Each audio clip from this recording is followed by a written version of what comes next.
परमात्म्याच्या पवित्र दरबारामध्ये सुरू असणारा महायज्ञ, जगताच्या पाठीवर महान असणारा हा यज्ञ आहे. कारण कलियुगामध्ये भगवान परमात्म्याची प्राप्ती करून देणारा एकमेव सर्वात सोपं साधन, कलियुगा माझे करावे कीर्तन, भगवंताची भेट घालून देणारा हा यज्ञ आहे. गेले 42 वर्ष झाला हा यज्ञ सुरू आहे. अशा महान यज्ञातील आजचा असणारा शेवटचा जागराचा दिवस आहे. रात्रीचं कीर्तन हे शेवटचं कीर्तन आहे. आणि जागराचं कीर्तन म्हणलं की थोडे नियम असे आहेत संप्रदायामध्ये की आजच्या दिवशी मागणी प्रकरणातला अहवाल असावा. पण हा संप्रदायाचा नियम आहे. अख्खा आयुष्य संप्रदायासाठी धडपडणाऱ्या व्यक्तीसाठी योग्य आहे. आज आपण मागू शकत नाही कारण आपण अख्खा आयुष्य संप्रदायासाठी खर्च नशीब मारायचा म्हणून 7 दिवस इकडे आले. त्यामुळे आपण मागण्यापेक्षा आपण देवाच्या ऋणातून उतराई होण्यासाठी त्याची भक्ती करणं आपल्याला गरजेचं आहे. आणि म्हणून आज सेवेकरता निवडलेला अभंग त्या परमात्म्याची प्राप्ती करण्याचं साधन या अभंगामध्ये सांगितलेलं आहे. परमात्मा कसा मिळतो? कारण मृत्यूलोक आहे, कलियुग आहे.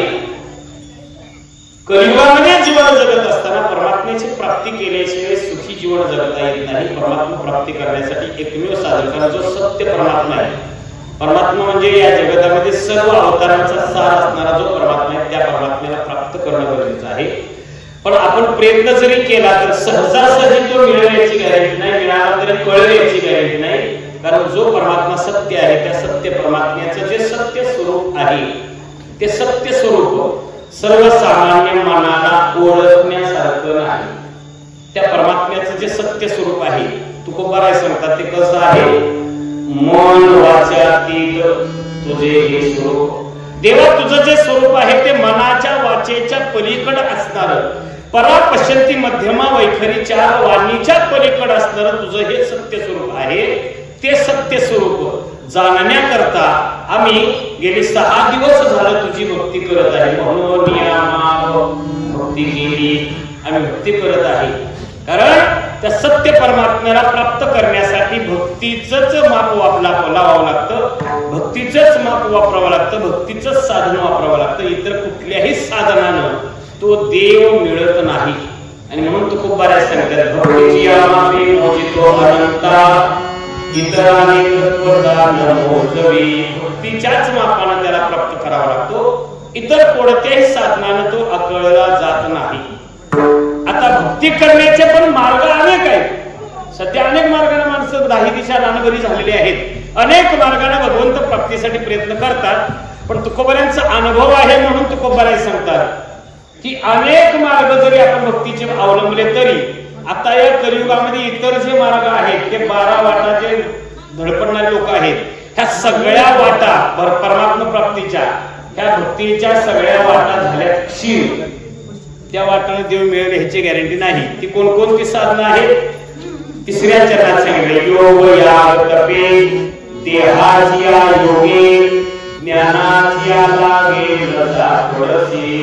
योग याग तप साधना किंवा या देहानं केलेल्या साधना असतील किंवा ज्ञान प्राप्त केलं तरीही देव मिळेल ह्याची गॅरंटी नाही. एवढ्या साधनांना सुद्धा जो देव मिळणार नाही तो देव फक्त भक्तीवर आकळला जातो, एवढा सोपा.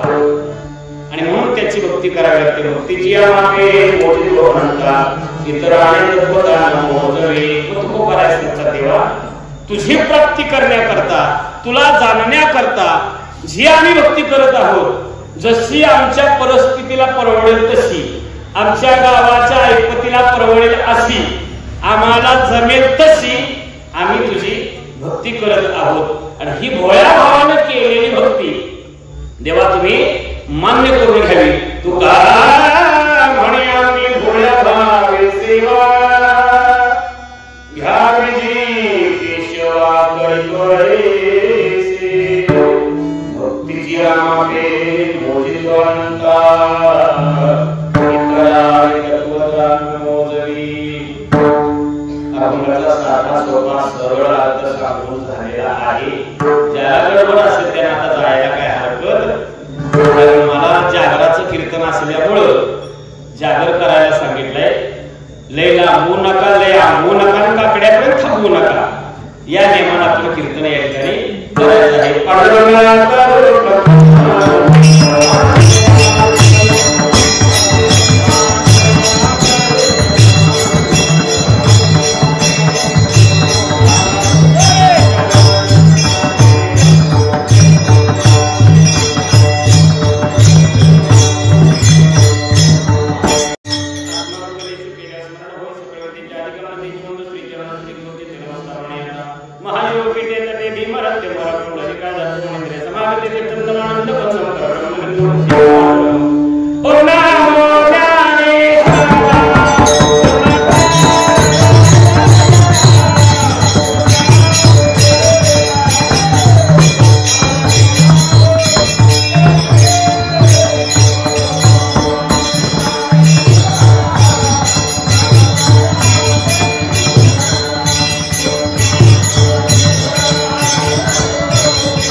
ती सुई दाबत असताना मागे हातात फडकं घेऊन दाबायची, पुढे उपसताना चिमटीत पकडायची आणि हिसका मारून ओढावी लागायची, कारण कापड जाड असायचं आणि त्या वाकळची ऊब पण न्यारी होती.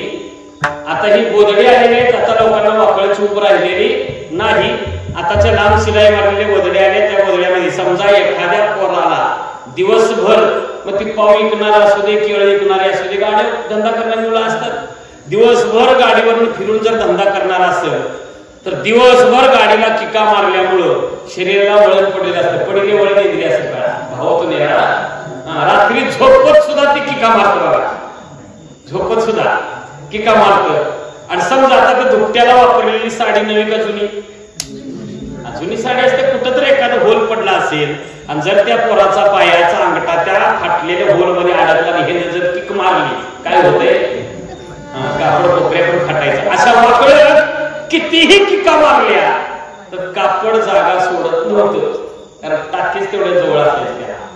टाकी जवळ असायचे. त्यात अनेक वळणी काढलेल्या असायच्या. आणि उलटा टाका असेल बरं, पुढं खवायचं मागं उपसायचं परत मागून पुढं ढकलायचे. असे टाके घातले जायचे. मग एक आजीबाई जावई गुतवत होती म्हणजे वाकळ शिवत होती. आणि वाकळ शिवत असताना मांडीवर वाकळ शिवायचं काम चालू आहे. समोर रानाकडे बघत बघत वाकळ शिवत आहे. रानाकडे म्हणजे शेतात मक्का केलाय त्याच्याकडे नव्हतं. टीव्हीतल्या कोल्हापूरच्या पहिलवान रानाकडे बघत बघत वाकळ शिवायचं चालू आहे. सुई पुढे ढकलली. रानाकडे बघायच्या नादात त्या सुईचा दोरा सपत आलाय हे आजीबाईच्या लक्षात आलंच नाही. सुई ढकलली, चिमटीत पकडली. रानाकडे बघत बघत हिसका मारल्याबरोबर मागची सुई मागच राहिली. मागच्या दोरा मागच राहिला आणि हातातली सुई पुढे जाऊन पडली. कामच थांबलं. वाकळ बाजूला सारखी सुई शोधाशोध चालू झाली. आणि तेवढ्यात एमएससीबीची कृपा झाली. लाईटच गेली. लाईट गेल्यावर सुई सापडलं. लाईट गेल्यावर शिवायला डबल डोळा दिसायचं बंद झालं. आता हे कार्यकर्त्यांना माहित होतं हिची काही गॅरंटी नाही खाजगीकरण असल्यामुळे. कार्यक्रमात घोटाळा होऊ नये म्हणून मंदिराच्या मागे जनरेटर आणून ठेवला होता. हंड्रेड वाजता जनरेटर चालवला. मंदिरात लाईट आली. स्पीकरचा आवाज आजीबाईच्या कानावर गेला. आजीबाईने विचार केला मंदिरात लाईट आहे. दरवाजा बंद केला घराचा. वाकळ बाजूला सारे दरवाजा बंद केला. डायरेक्ट मंदिर गाठलं. बरं ठीक आहे, आले तर मंदिरामध्ये आल्यावर बसावं का नाही? इकडे रिकामी जागा आहे, तिकडे जागा आहे. चोपदार सांगतात आजीबाई बसना कुठं तरी. इकडे जागा आहे, तिकडे जागा आहे, मागं जागा आहे, कुठं तरी बसणार. आजीबाई म्हणली मी काय बसायला आली. आणि मग कशाला आलीस? माझी सुई शोधायला. आता ही सुई पडल्यावर घरात हुडकाय कुठं लागल्या? आजीबाईला विचारलं आजीबाई सुई पडली कुठं? ती म्हणली घरात. हिथं का शोधताय? लाईट आहे म्हणून. सापडत. उद्या सप्ताह झाल्यावर ताडपदऱ्यात झाडल्या तर मिळणार नाही. कारण हिथं ती पडलेली म्हणजे जिथं आहे तिथंच शोधायला पाहिजे. जिथं नाही तिथं शोधून मिळणार नाही. तसं आमचं झालंय. खरं सुख कुठं आहे हेच आम्हाला कळालं नाही. आणि दुःखरूपी असणाऱ्या संसारामध्ये सुख शोधायला लागली. रात्रंदिवस अख्खं आयुष्य आमचं त्याच्यामध्ये खर्ची पडलं. सर्व सुखाची या आशा जन्म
परमात्मा प्राप्तीसाठी धडपड केलेली नाही. माया व्यक्तीला जीव माझा.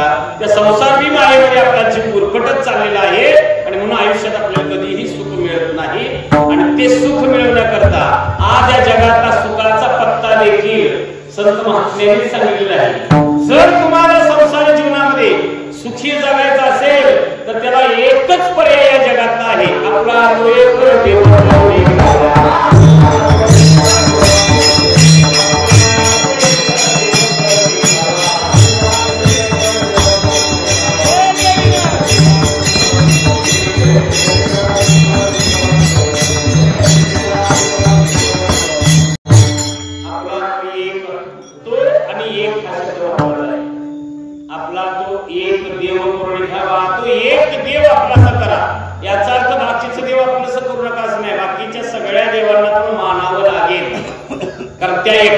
देवाचे सगळे अंश आहेत, सगळे अवतार आहेत. अवताराच्या राशीत तो हा उभा ठेवली अनंत अवतार भगवंताने घेतलेले अनंत अवतार घेशी भक्ता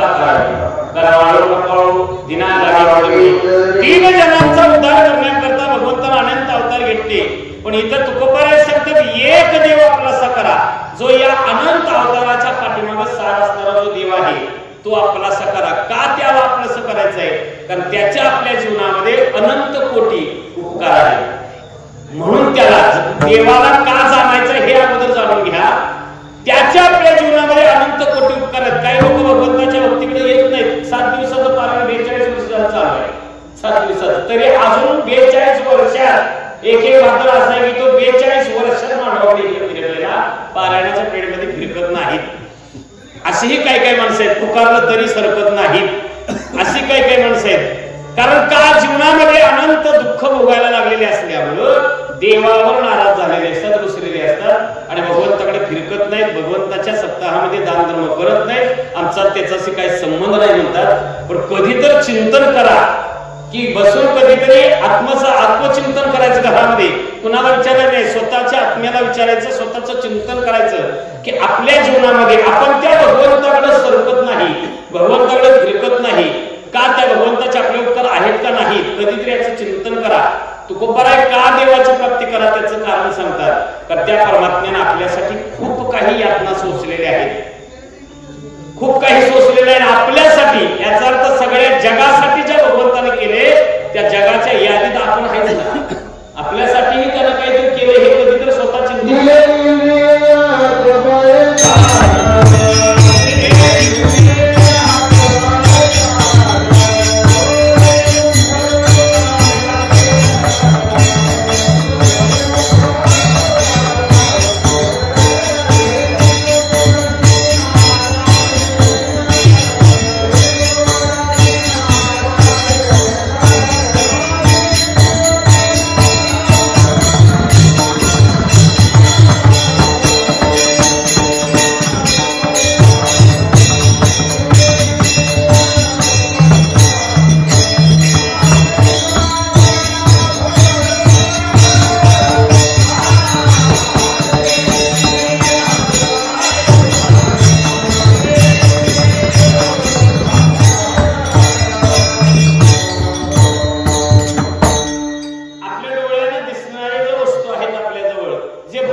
तरीही लोक इकडे येत नाही. त्यांच्या डोक्यात दुसरा काही विचार आहे का? ह्याच्याशी देवाचा काही संबंध आहे का? याच्यासाठी तुकोबाराने लिहून ठेवल्या सगळ्या गोष्टी. अख्ख्या आयुष्यामध्ये तुकोबाराने आपल्या जीवनामध्ये येणाऱ्या सगळ्या गोष्टींचे लिखाण करून ठेवलेले आहे. कारेनाथ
जगाला पोचतोय त्याच्या अर्थ त्या जगतामध्ये आम्ही पण जीवन जगतोयच ना. आपल्यासाठी त्या भगवंतानं काही केलं नाही का? काय केलं नाही? कधी तर चिंतन करा ना. त्या आई बापाच्या उदरामध्ये आपण जन्माला येत असताना आई वडिलांच्या मुलं आपण आई वडिलांचं हे एक साधन वापरलेलं आहे भगवंतानं आपल्याला जन्माला घालत असताना. पण जन्माला घालणारा जो भगवान परमात्मा आहे त्या परमात्म्याने जन्माला घालताना ही 72 कोटीची दौलत दिलेली आहे. जन्माला ज्या दिवशी आलो त्या दिवशी ज्याच्या तोंडामध्ये 2 दात होते असे जे आहेत त्यांनी बरोबर करा. जन्म ज्या दिवशी झाला त्या दिवशी कुणाच्या तोंडात 2 दात होते? फक्त कृष्ण परमात्म्याच्या होते. भगवान कृष्ण परमात्म्याच्या तोंडामध्ये दात होते आणि म्हणून ज्याच्या तोंडामध्ये पुढचे 2 दात असतात धर्मशास्त्र सांगतो तो मामाचा नायनाट करतो. हे धर्मशास्त्राचा नियम आहे. आणि ज्याच्या तोंडामध्ये 32 दात असतात तो स्वतःच्या खानदानीचा नायनाट करतो. त्यामुळे जन्म झाल्या पोराच्या तोंडात दात आहेत का पहिला? तिथून पुढे त्याचा इतिहास लक्षात येतो आपल्याला. म्हणजे जन्म झाला त्या दिवशी आपल्या तोंडात एकही दात नव्हता पण भूक होती का नाही? आईच्या उदरामध्ये पण भूक होती पण त्यावेळेस आईनं खाल्लेलं त्या मुलाच्या पोटामध्ये जात होतं कारण ती नाळ आईच्या त्या नाळीबरोबर जोडलेली असते आणि म्हणून आईनं खाल्ल्यामुळे त्या पोटाला आहार मिळत असतो. पण जन्म झाल्यानंतर ते पोरगं ज्यावेळेस रडलं जातं जोपर्यंत रडत नाही तोपर्यंत नाळ कट करत नाही. दवाखान्यामध्ये जोपर्यंत पोराच्या मुखात आवाज म्हणून जन्म झालेल्या पोराला डॉक्टर दिवसतात चिमटतात. ते एकदा रडलं की मग नाळ कट करतात. मग यंत्रणा ते रडल्यानंतर मेंदूतली यंत्रणा त्याची चालू होती बरं का. तोपर्यंत आईच्या मेंदूवरती त्याचं जीवन असतं आणि जन्म झाल्या पुन्हा त्याची नाळ कट केली की आईचा आणि त्याच्या नाळीचा संबंध तुटला. मग त्याची भूक गेली का? भूक हेच नाही. मग त्याच्या तोंडात दात नाही पोटात भूक आहे आणि म्हणून त्याच्या भुकेला लागणारं दूध कोणी निर्माण केले? कोणी केली बाळा वाढवे श्रीपती सवे दोन्ही म्हणजे आई आणि मूल मुलाची भूक आणि आईच्या स्तनातलं दूध हे दोन्ही संघ जेवढी मुलाची भूक आहे तेवढंच दूध आईला येतं. आईला दूध जास्त आलं मुलाची भूक कमी असेल तर आई आजारी पडते. मुलाची भूक जास्त आहे आईला दूध कमी असेल तर मूल आजारी पडतं. भगवान परमात्म्याची ही लीला आहे की जशी मुलाची भूक वाढल तसं आईचं दूध वाढत. ही वाढावी श्रीपती सवे दोन्हीचं संगमत भगवान परमात्मा करत असतो. आणि म्हणून हे भगवान परमात्म्याची कृपा आहे आपल्यावरती. ह्याला विसरून गेलो आम्ही. ज्याला आम्ही विसरलो म्हणजे हे उपकार देवाचे आहेत हे जाणीव राहिले का? मला राहिलेले नाही. हे त्याचे उपकार आहेत. तो परमात्मा आपल्याला वाढवतोय तरी माणसं म्हणतात देवानं काय केलंय आमच्यासाठी अजून काय करायचं. जन्माच्या आधीपासून आमची सोय भगवंतानं लावलेली आहे. तो परमात्मा आम्हाला वाढवत आहे. मला सांगा ना ऐन उन्हाळ्यामध्ये चैत्रामध्ये आपल्या शेतातलं पीक वाळून जातं बरं. 75 महिन्याच्या आधी वाळून जातं चैत्र महिन्यामध्ये. आता आपल्या शेतीला पाणी पाजतोय सोडून द्या. रस्त्याकडेला कितीतरी झाड आहेत का नाही? तुम्ही चैत्र महिन्याच्या अगोदर जर तुम्ही एप्रिल महिन्याच्या अगोदर फेब्रुवारी महिन्यामध्ये गेला तर फेब्रुवारी मार्च महिन्यामध्ये त्या झाडाची पानं गळून पडतात. का म्हणजे का? पाणी कमी पडतं. पाणी कमी पडल्यामुळं झाडात थंडी जास्त असते. पाणी कमी पडतं झाडाची पानं गळून पडायला लागतात. पण ज्यावेळेस चैत्र महिना चालू होतो आणि चैत्र महिना चालू झाला की वसंत ऋतूचा बहार सुरायला चालू होतो त्यावेळेस ती झाडाची गळून पडलेली जी पानं असतात ती झाडं वडलेली सारखी दिसतात. पण त्यावेळेस पुन्हा त्याला नवीन पालवी येते. कुठे तर उष्णकाळ वासी जीवनदय असेल. उन्हाळ्यामध्ये झाडाला पालवी येते. कशामुळं? त्याला पाणी घालणारा भगवान परमात्मा आहे. ते हे आपल्या जीवनामध्ये मग ती वाढली झाडं जगवते. आपल्याला जगवत नाही का? आपल्यालाही त्यानं जगवलेलं आहे. तो परमात्मा आपल्यासाठी आयुष्यभर क्षण आणि क्षण परमात्मा आपल्यासाठी धडपड करतोय. हा माणसाला विसर पडलेला आहे. आज परमात्मा हृदयामध्ये आपला सोहम शब्दाचा जो जप आहे नाकावाटे आत बाहेर येणारा जो श्वास आहे तो चालवणारा भगवान परमात्मा आत आहे. म्हणून आपण हित आहे गावात आहे. तो देव आपल्याला क्षणभर जरी सोडून बाजूला गेला तर आपलंच गाव आपलीच भोकी आपलीच माणसं आपण मानलेल्या आपल्याच बंगल्यातनं आपल्याला बांधून गावाबाहेर काढतात नाही. पण अजून आपल्याला गावाबाहेर काढलेलं नाही. का काढलेलं नाही? तो देव आमच्या हृदयात आहे. आणि मग जो देव आमच्या हृदयात आहे म्हणून आम्ही आमच्या गावात घरात आहे. मग जोपर्यंत आमच्या हृदयात आहे म्हणून आम्ही या गावात आहे, तर त्या देवाच्या दरबारातल्या सत्यात आम्ही फिरकाय पाहिजे का नाही? त्याच्याकडे आम्ही सरकायला पाहिजे का नाही? नाही जर आम्ही त्या देवाकडे गेलो, कल्पना करा एक क्षण जरी देवाला आम्हाला आमचा विसर पडला, देवाला एक क्षण बरीच जरी देव आपल्याला सोडून बाजूला गेला तर आपल्याला या गावात नाही. म्हणजे तो आहे तर आमचं जगणं चालू आहे. मग ज्याच्या जीवावर आमचं जगणं चालू आहे त्याला आपला असं करून घेणं आमचं कर्तव्य आहे. त्या परमात्म्यापर्यंत आमचं जाणं आमचं कर्तव्य आहे. त्या परमात्म्याची भक्ती करणं आमचं कर्तव्य आहे. आणि कारण तो भक्ती केल्याशिवाय तो या जगात प्राप्तच होत नाही. या जगाचा इतिहास आहे, आतापर्यंतचा इतिहास आहे. कारण त्या परमात्म्याला प्राप्त करण्यासाठी त्याचं दास्यत्व स्वीकारावं लागतं, त्याची भक्ती करावी लागते. क्षण आणि क्षण परमात्म्याचं चिंतन करावं लागतं. क्षणोक्षणी हाची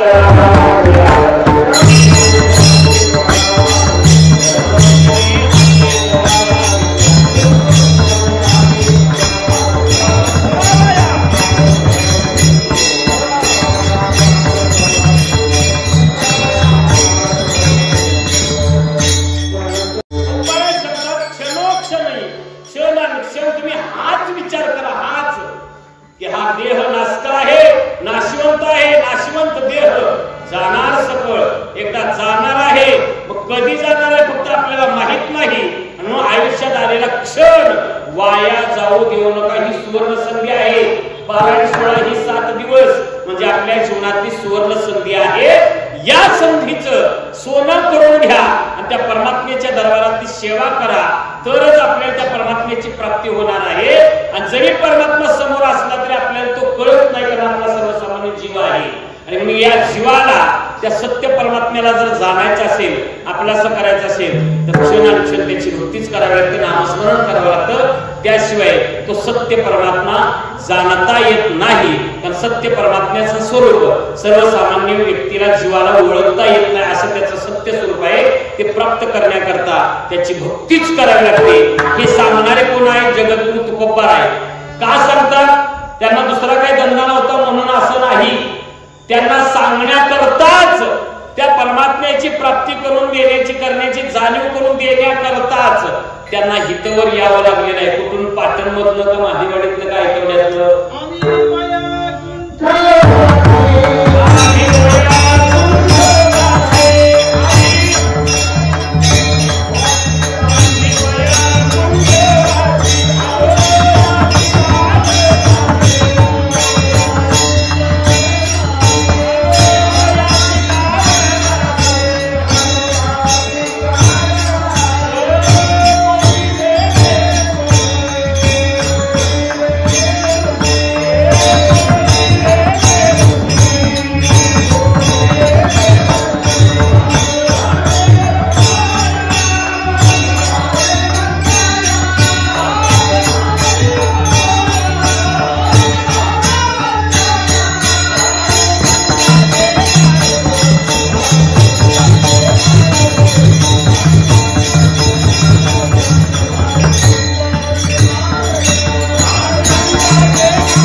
कालचे नाही, तुकोबाराय या चारी पण युगामध्ये तुकोबाराय होते आणि चारी युगातला त्यांच्याजवळ तो अनुभव आहे.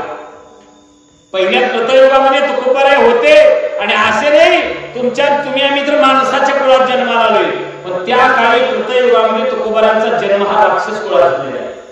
सोपाय कसं म्हणा, राक्षस कुळ माणसाच्या घरात माणूस जन्माला येईल मुश्किल आहे, पण इकडे तुकोबाराय जन्माला आले होते ना राक्षस कुळात, भक्त जन्माला येणं एवढं सोपं आहे का? एवढं सोपं नाही. कारण जे राक्षस होते त्या काळी त्या राक्षसांनी सुद्धा भक्ती केली बरं का. राक्षसांना सुद्धा भगवान परमात्मा प्राप्त आहे, सहाय्य आहे. कारण राक्षसांनी सुद्धा जी शक्ती राक्षसांच्याकडे प्राप्त झालेली अगोदर त्यांनी भक्ती केलेली असते, देव प्राप्त झाल्यानंतर शक्ती प्राप्त झाल्यानंतर मग त्यांनी उलट्या मार्गाने दिशेने चालायला सुरुवात केलेली असते. ही अवस्था राक्षसांची होती आणि म्हणून त्या काळात आज रावण जरी तुम्ही बघितला राक्षसी वृत्तीचा रावण आहे, पण या जगाच्या पाठीवर रावणासारखा भक्तच नाही. सर्वश्रेष्ठ भक्त मानला जातो रावण सुद्धा हा भक्तच आहे. कारण राक्षसी वृत्ती जरी असली तर त्याच्यासारखी भक्ती नाही, त्याच्यासारखं मंत्र नाही. या जगाच्या पाठीवर त्याच्यासारखं मंत्र म्हणणारा कुणीही नाही, त्याच्यासारखा श्रीमंत पण कुणी नाही. राक्षसी वृत्ती जरी असली तरी तो श्रेष्ठ भक्त होता आणि म्हणून तर त्याने शंकराची भक्ती केलेली होती. शंकराचा श्रेष्ठ भक्त असल्यामुळे शंकराला ही सोन्याची लंका कुणी दिली होती. लंका म्हणजे ते सोन्याचं मंदिर बांधलेलं होतं. सोन्याचा असणारा महाल बांधला हा कुणी बांधला? रावणानंच बांधला होता. दिला कुणाला? शंकराला.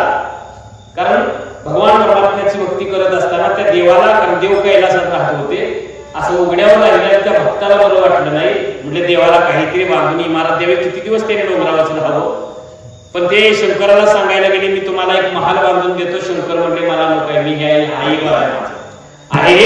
बराय म्हणले आणि म्हणून त्यांना बांधून द्यायला गेले. आणि देव सुद्धा कैलासात राहिले बरं का. शंकर हे राहणार, शंकराचा निवास कुठं आहे? कैलासामध्ये. आणि विष्णू परमात्म्याचा कुठं आहे? क्षीरसागरामध्ये. म्हणजे विष्णू परमात्मा राहतात कुठं? क्षीरसागरामध्ये आणि शंकर राहतात कुठं? कैलासामध्ये. आता जो आहे सासरवाडीत राहिलेला लोकांना वाईट वाटायची गरज काय? जुना इतिहास आहे. जगाच्या पाठीवर श्रेष्ठ असताना देवच सासरवाडीत राहतात. कारण शंकराची बायको कोण? पार्वती मुलगी कोणाची? हिमालयाची. आणि मग त्या हिमालयातच राहतात ना शंकर. आणि लक्ष्मी विष्णूची बायको कोण? लक्ष्मी. लक्ष्मीचा जन्म कुठं आहे? समुद्रामध्ये. आणि तिथे राहायला कोण आहे? हे राहतात सासरवाडीत का आपल्या घरात? मग आता मी जावाय सासरवाडीत राहायला वाईट वाटायचं. ते पूर्वीपासून ते देवादिकांच्या पासून चालत आहे. आणि म्हणून त्या कैलास पर्वतावरती महाल बांधून रावणानं दिला. पण शंकर म्हणले मला नकोय म्हणले. पण शंकर ऐकायला तयार नाही म्हणल्यावर कुणाकडे गेले माहितीये का? जर व्यक्ती पुरुष ऐकत नसेल तर तिथे एक मध्ये एक शॉर्टकट आहे, बायकोच्या तरवी जायचं. आणि म्हणून रावणानं पार्वती आई साहेबांना सांगितलं देवांना मी महाल बांधून देतोय. देव घ्यायला तयार नाहीत. आणि मग पार्वतीने समजूत काढली घ्या ना. ते द्यायला लागले तुम्हाला काय अडचण आहे म्हणले. द्यायला लागलेलं भक्त देते म्हणलं घ्या ना म्हणले. आता बायकोचं काय मोडता येत नाही त्यांना शब्द. आणि म्हणून बायकोचं ऐकलं आणि घेतला महाल. आता तो महाल बांधून दिल्या वास्तू केल्याशिवाय राहता येत नाही. वास्तू करायचं म्हटल्यानंतर विधी करायला पाहिजे. त्या काळी विधी म्हणायला सर्वश्रेष्ठ कोण? रावणच होता. याच्यासारखा विधीच कोणाला येत नव्हता. मग रावणाला म्हणले आता दिलास तर त्याचं वास्तूक करून दे. मग रावणाने त्याचा विधी यथायोग्य केला. विधी झाल्यानंतर जसा विधी होतो तसा ती चमकायला लागते बरं का इमारत.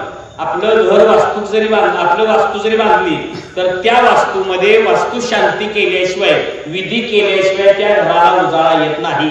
विधी केल्यानंतर देव प्रसन्न होतात. त्या घरामध्ये पदार्पण होतं देवांचं आणि मग ते झगमगायला लागतं. तसं त्या लंकेमध्ये विधी झाला.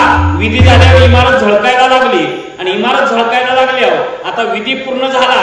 विधी पूर्ण झाल्यावर इमारत झळकायला लागल्यानंतर रावणाच्या मनात आशा निर्माण झाल्या. पण आपणच देवाला दिले आता मागता येत नाही म्हणून मनावर त्यानं थोडासा बंधन ठेवलं. पण विधी झाल्यानंतर रावण शंकराने विचार केला आता विधी करणाऱ्या भटजीला दान द्यायला पाहिजे का? दक्षिणा द्यायला लागत्या. विधी तसा फुकट करून घेता येत नाही. ब्राह्मणाला दान हे द्यावं लागतं नियमानं. मग दान द्यायचं तर आपल्या इच्छेनं द्यायचं नाही. नियम आहे बरं का. आपल्या इच्छेनं आपण द्यायला गेलो ते कमी पडलं तर विधी सुद्धा फलद्रूप होत नाही. एक लक्षात घ्या, विधी करणाऱ्या त्या ब्राह्मणाचं समाधान करत आपण त्याला दान द्यायचं असतं. त्याचं समाधान झालं तर आपल्याला हे सगळं. कारण लग्न जरी आता केली 30,000चा बॅजो आणतात माणसं लग्नाला. डॉल्बी आणि 33,000चा आणि भटजीने 5,000 मागितलं की 2,000 करतो. वास्तविक पाहता भटजीला दिलेली दक्षिणा एवढंच दान असते बरं का, नाही बाकी सगळं दान नाही. अन्नदान केलं तर तुम्ही आधी आयर घेतलेला असतो, वस्त्रदान केलं तर त्या पाहुण्याने काहीतरी आणल्याशिवाय तुम्ही साडी दिलेली नसते, म्हणून हे कुठलं दान घडत नाही. फक्त भटजीला दिलेली दक्षिणा एवढी दान असते. आणि म्हणून ती दान देताना भटजीच्या इच्छेनं द्यायचं, तो काही लाखानं मागत नसतोय. पण कधी भटजीला दुखवायचं नाही. मी लग्न लावते म्हणून म्हणत नाही, मी बंद केले ती लावायचं, कारण आता ते लय विचित्र प्रकार चालल्यात म्हणून बंद केले. पण ते दान द्यायचं हे महत्वाचं असते. शंकराला म्हटले, शंकराने विचारलं तुम्हाला काय दान देऊ, तुम्ही विधी केलाय काहीतरी दान द्यायला पाहिजे, मग द्यायला तुमच्या इच्छेने. नाही नाही म्हणले, माझ्या इच्छेने दिल्याला कमी पडलं तर तुमच्या इच्छेने काय असेल ते द्यायला तयार, काय पाहिजे सांगा. आणि मग ती झगमगतात लंका बघितल्यामुळं त्याला पण आशा निर्माण झाली. आणि रावणाने काय सांगितलं, काय नाही म्हणलं, ही लंकाच आता मला द्या, ही बांधलेली इमारतच मला द्या. मग रावण म्हणला, शंकर म्हणला मग मी काय तुला बांधून दे म्हणलं होतं, आधी बांधून दिलीस आणि पुन्हा विधी केल्यावर माझं मागून ही काय योग्य आहे का? ठीक आहे म्हणजे आता माझं मागतोस तर द्यायला तयार दिली. मग कुणी त्याला रावणाला दिली, कुणी रावणाला लंका परत दिली, कुणी आणि पिटिवली, कुणी पिटिवली तोच आहे ना पेटवणारा. 11वा रुद्र हनुमंतराय कोण आहे? शंकरच आहे. देव देतो पण आणि नेतो पण. देता देव पिता नेता देवता सगळे त्याच्या हातात आहे. पण राक्षसाने सुद्धा विधी केल्याशिवाय भक्ती केल्याशिवाय देव प्रसन्न होत नाही. मग त्या काळी कृतयुगामध्ये हिरण्यकश्यप नावाचा राक्षस होता. त्या राक्षसाने देवाची भक्ती केली, देव प्रसन्न झाले. आणि प्रसन्न झाल्या विचारलं काय हवंय, काही नाही म्हणले, भगवंता मला मरण आहे का म्हणले. देवानं सांगितलं नक्कीच आहे, कारण सूर्य उगवतो त्याला मावळायला लागतं, त्याशिवाय चंद्र येत नाही. आणि चंद्राला मावळायला लागतं त्याशिवाय सूर्य येत नाही. उपजे ते नासे नासे ते पुनरापी दिसे, हे गती काय यंत्र जैसे परिभ्रमेगा जन्माला आलाय त्याला एक दिवस मरावंच लागणार. म्हणले मला मरण नक्कीच आहे म्हणले, फक्त कधी सांगता येत नाही. मग ठीक आहे म्हणले, मला मरण आहे ना, मारणारा कोण आहे? देवच आहे. विचारलं तुम्हाला? देवाला. म्हणले मला मरण आहे ना, तर देवाला सांगितलं राक्षसाला देवाला विचारलं तुला काय हवंय? काय नाही म्हणले, मला मरण नको आहे. देव म्हणले असं होत नाही म्हणले, मरावं लागणार हे नक्की आहे. ठीक आहे म्हणले, मारणार तुम्ही जात ना, मला दिवसा मरण नको, रात्री नको. दिवसा नको, रात्री नको. देव म्हणले तथास्तु. मला म्हणले घरात मरण नको, अंगणात नको. देव म्हणले तथास्तु. मला जमिनीवर मारायचं नाही, मला आकाशात मारायचं नाही. देव म्हणले तथास्तु. मला शस्त्राने मारायचं नाही, अस्त्राने मारायचं नाही. देव म्हणले तथास्तु. मला नरानेही मारायचं नाही आणि पशूनेही मारायचं नाही. देव म्हणले तर आता सगळ्या जागा मरणाच्या सगळ्या वाटा ह्यानं मंजूर करून टाकल्या. तरीही देव म्हणले तथास्तु, तरीही तुला मारावं लागणार. ठीक आहे, आता एवढं सांगितलं कसा मारतोय? घरात मारायचं नाही, अंगणात मारायचं, दिवसा नाही रात्री नाही. आपण सगळ्या वाटा बंद केल्या, कसा मारतोय बघू. अहो तो देव आहे, त्याच्या वाटेला तुम्ही जाऊ नये, त्याच्या मनात ते करू शकतो. देवाने ठरवलं काय अवघड नाही, ह्याला मारणं अवघड नाही, फक्त त्याच्या घरात भक्त जन्माला यावं एवढंच आहे. आता राक्षस कुळात भक्त जन्माला येणं एवढं सोपं नाही. भक्त जन्माला येण्याकरता, ज्यावेळी चांगले उत्पन्न निघण्याकरता, बीज पेरा करताना देवाचं नाम घ्यावं लागतं. तसा राक्षस कुळात भक्त जन्माला येणारा सहजासहजी येऊ शकत नाही. भक्त त्या राक्षसाच्या मुखातून भगवंताचं नामस्मरण व्हायला पाहिजे.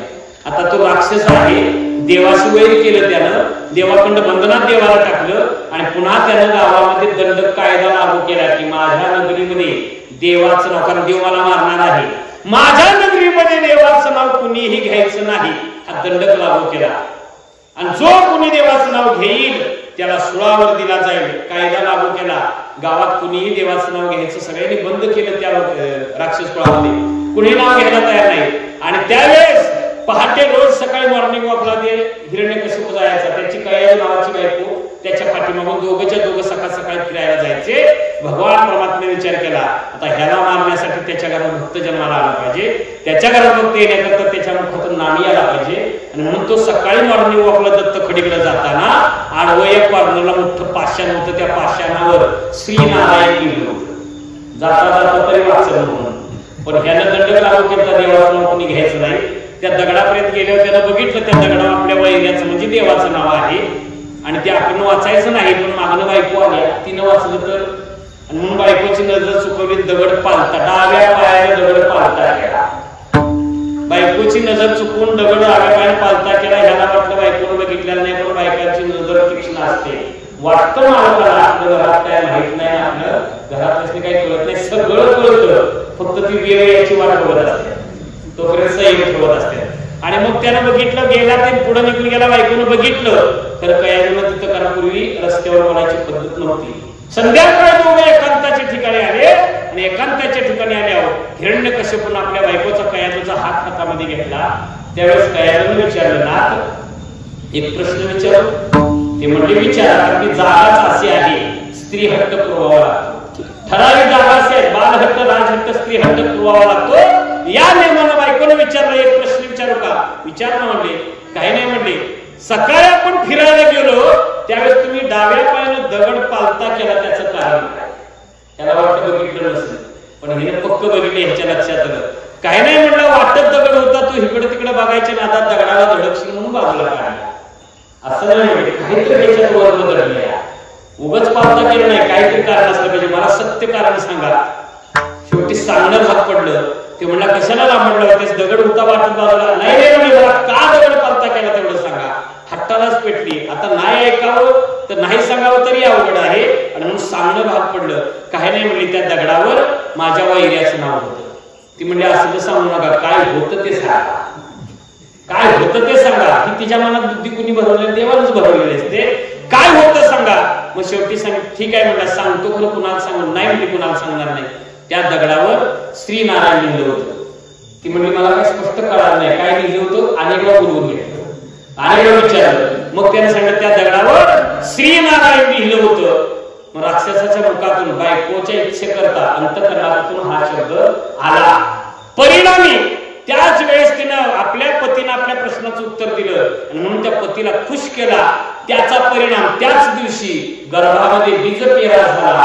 परिणामी राक्षसानं देवाचं नाव घेतल्यामुळं राक्षस कुळात भक्त जन्माला आला. ज्ञानोबांनी 7व्या भागात नोंद केल्या.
परिणामी राक्षस कुळात भक्त जन्माला आला.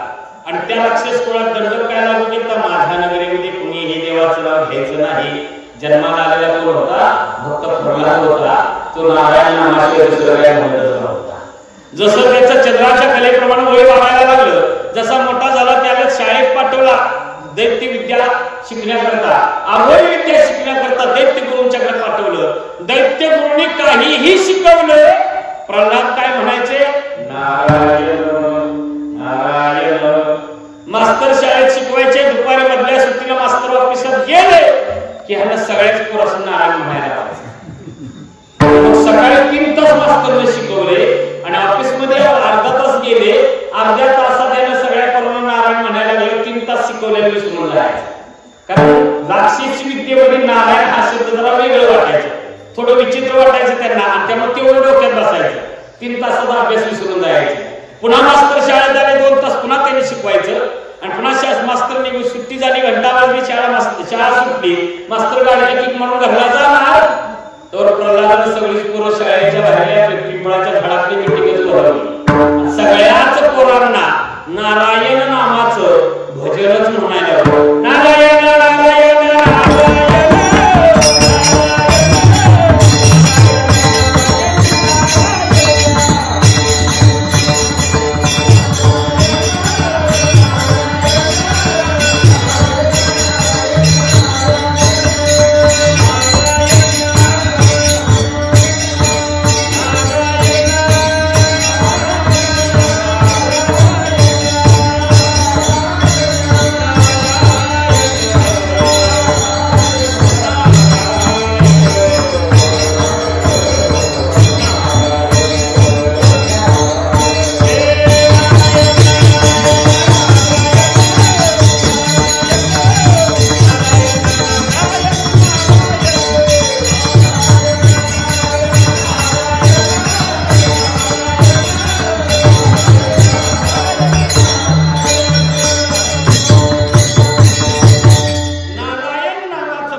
भक्ताला गोड नैवेद्य ही तेव्हापासूनची पद्धत आहे.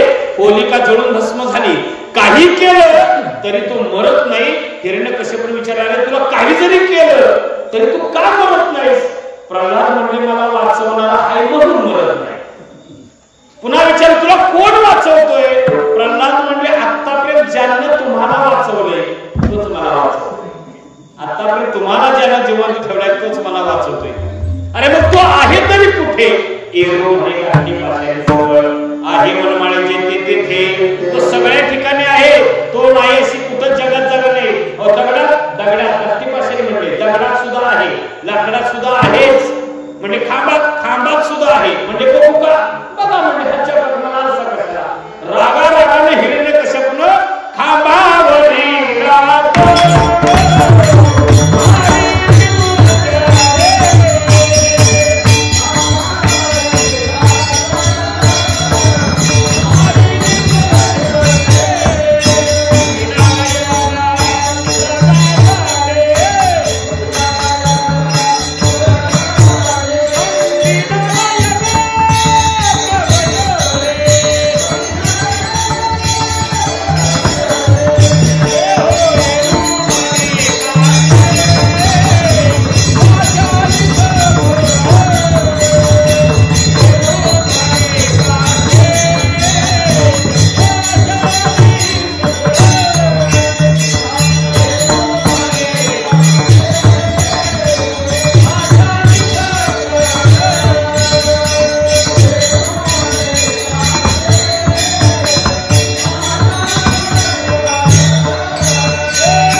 जमिनीवर मारायचं नाही, आकाशात मारायचं नाही, मांडीवर घेऊन फाडलाय. शस्त्रानं नाही, अस्त्रानं नाही, नक्क्यानं फाडला. दिवसा नाही, रात्री नाही, तिन्ही सांजेच्या वेळेला. आणि पशूनं नाही, नरानं नाही, अवतारच असा घेतला. धड त्याला पशु म्हणता येत नव्हतं आणि धड नर म्हणता येत नव्हता. कारण नर म्हणायला गेलं तर शरीर नराचं होतं, खरं मुंडकं पशुचं होतं. आपण पशु म्हणावा तर मुंडकं पशुचं, पण देह नराचा. आणि म्हणून शेवटी त्या देवाला नर सिंह असं नाव देण्यात आलं. हा नरसिंह अवतार जो आहे तो कृतयुगातला परमात्म्याचा सत्य अवतार. आणि हा जो सत्य अवतार प्रगट झाला याला कारण काय तर भक्त प्रल्हादाने केलेली भक्ती. म्हणजे भक्त प्रल्हाद हे तुकोबांचाच अवतार कृतयुगातला. आणि त्यावेळेस केलेल्या भक्तीमुळं देव सत्य देव प्रगट झाले. त्याच वेळेस तुकोबांच्या डोक्यामध्ये फिट्ट बसलं की सत्य परमात्म्याला जर जाणायचं असेल त्याची भक्तीच करावी लागते. आणि मग त्यावेळेस जो प्रगट झालेला देवाचा अवतार होता नरसिंह अवतार, तो अवतार सर्वसामान्य मनाला ओळखण्यासारखा नव्हता. ओळखण्यासारखा ह्याला देव म्हणावा का पशु म्हणावा का नर म्हणावा, शब्द ओळखण्यासारखा देव ओळखण्यासारखा नव्हता. ते जे अवतार होता परा पश्यंती मध्यमा वैखरी, चार वाणीच्या पलीकडे असणारं भगवंताचे ते सत्य स्वरूप होतं. ते सर्वसामान्य मनाला ओळखण्यासारखं नव्हतं. आणि म्हणून तुकोबाराय अभंगाच्या पहिल्या चरणामध्ये सांगत आहे.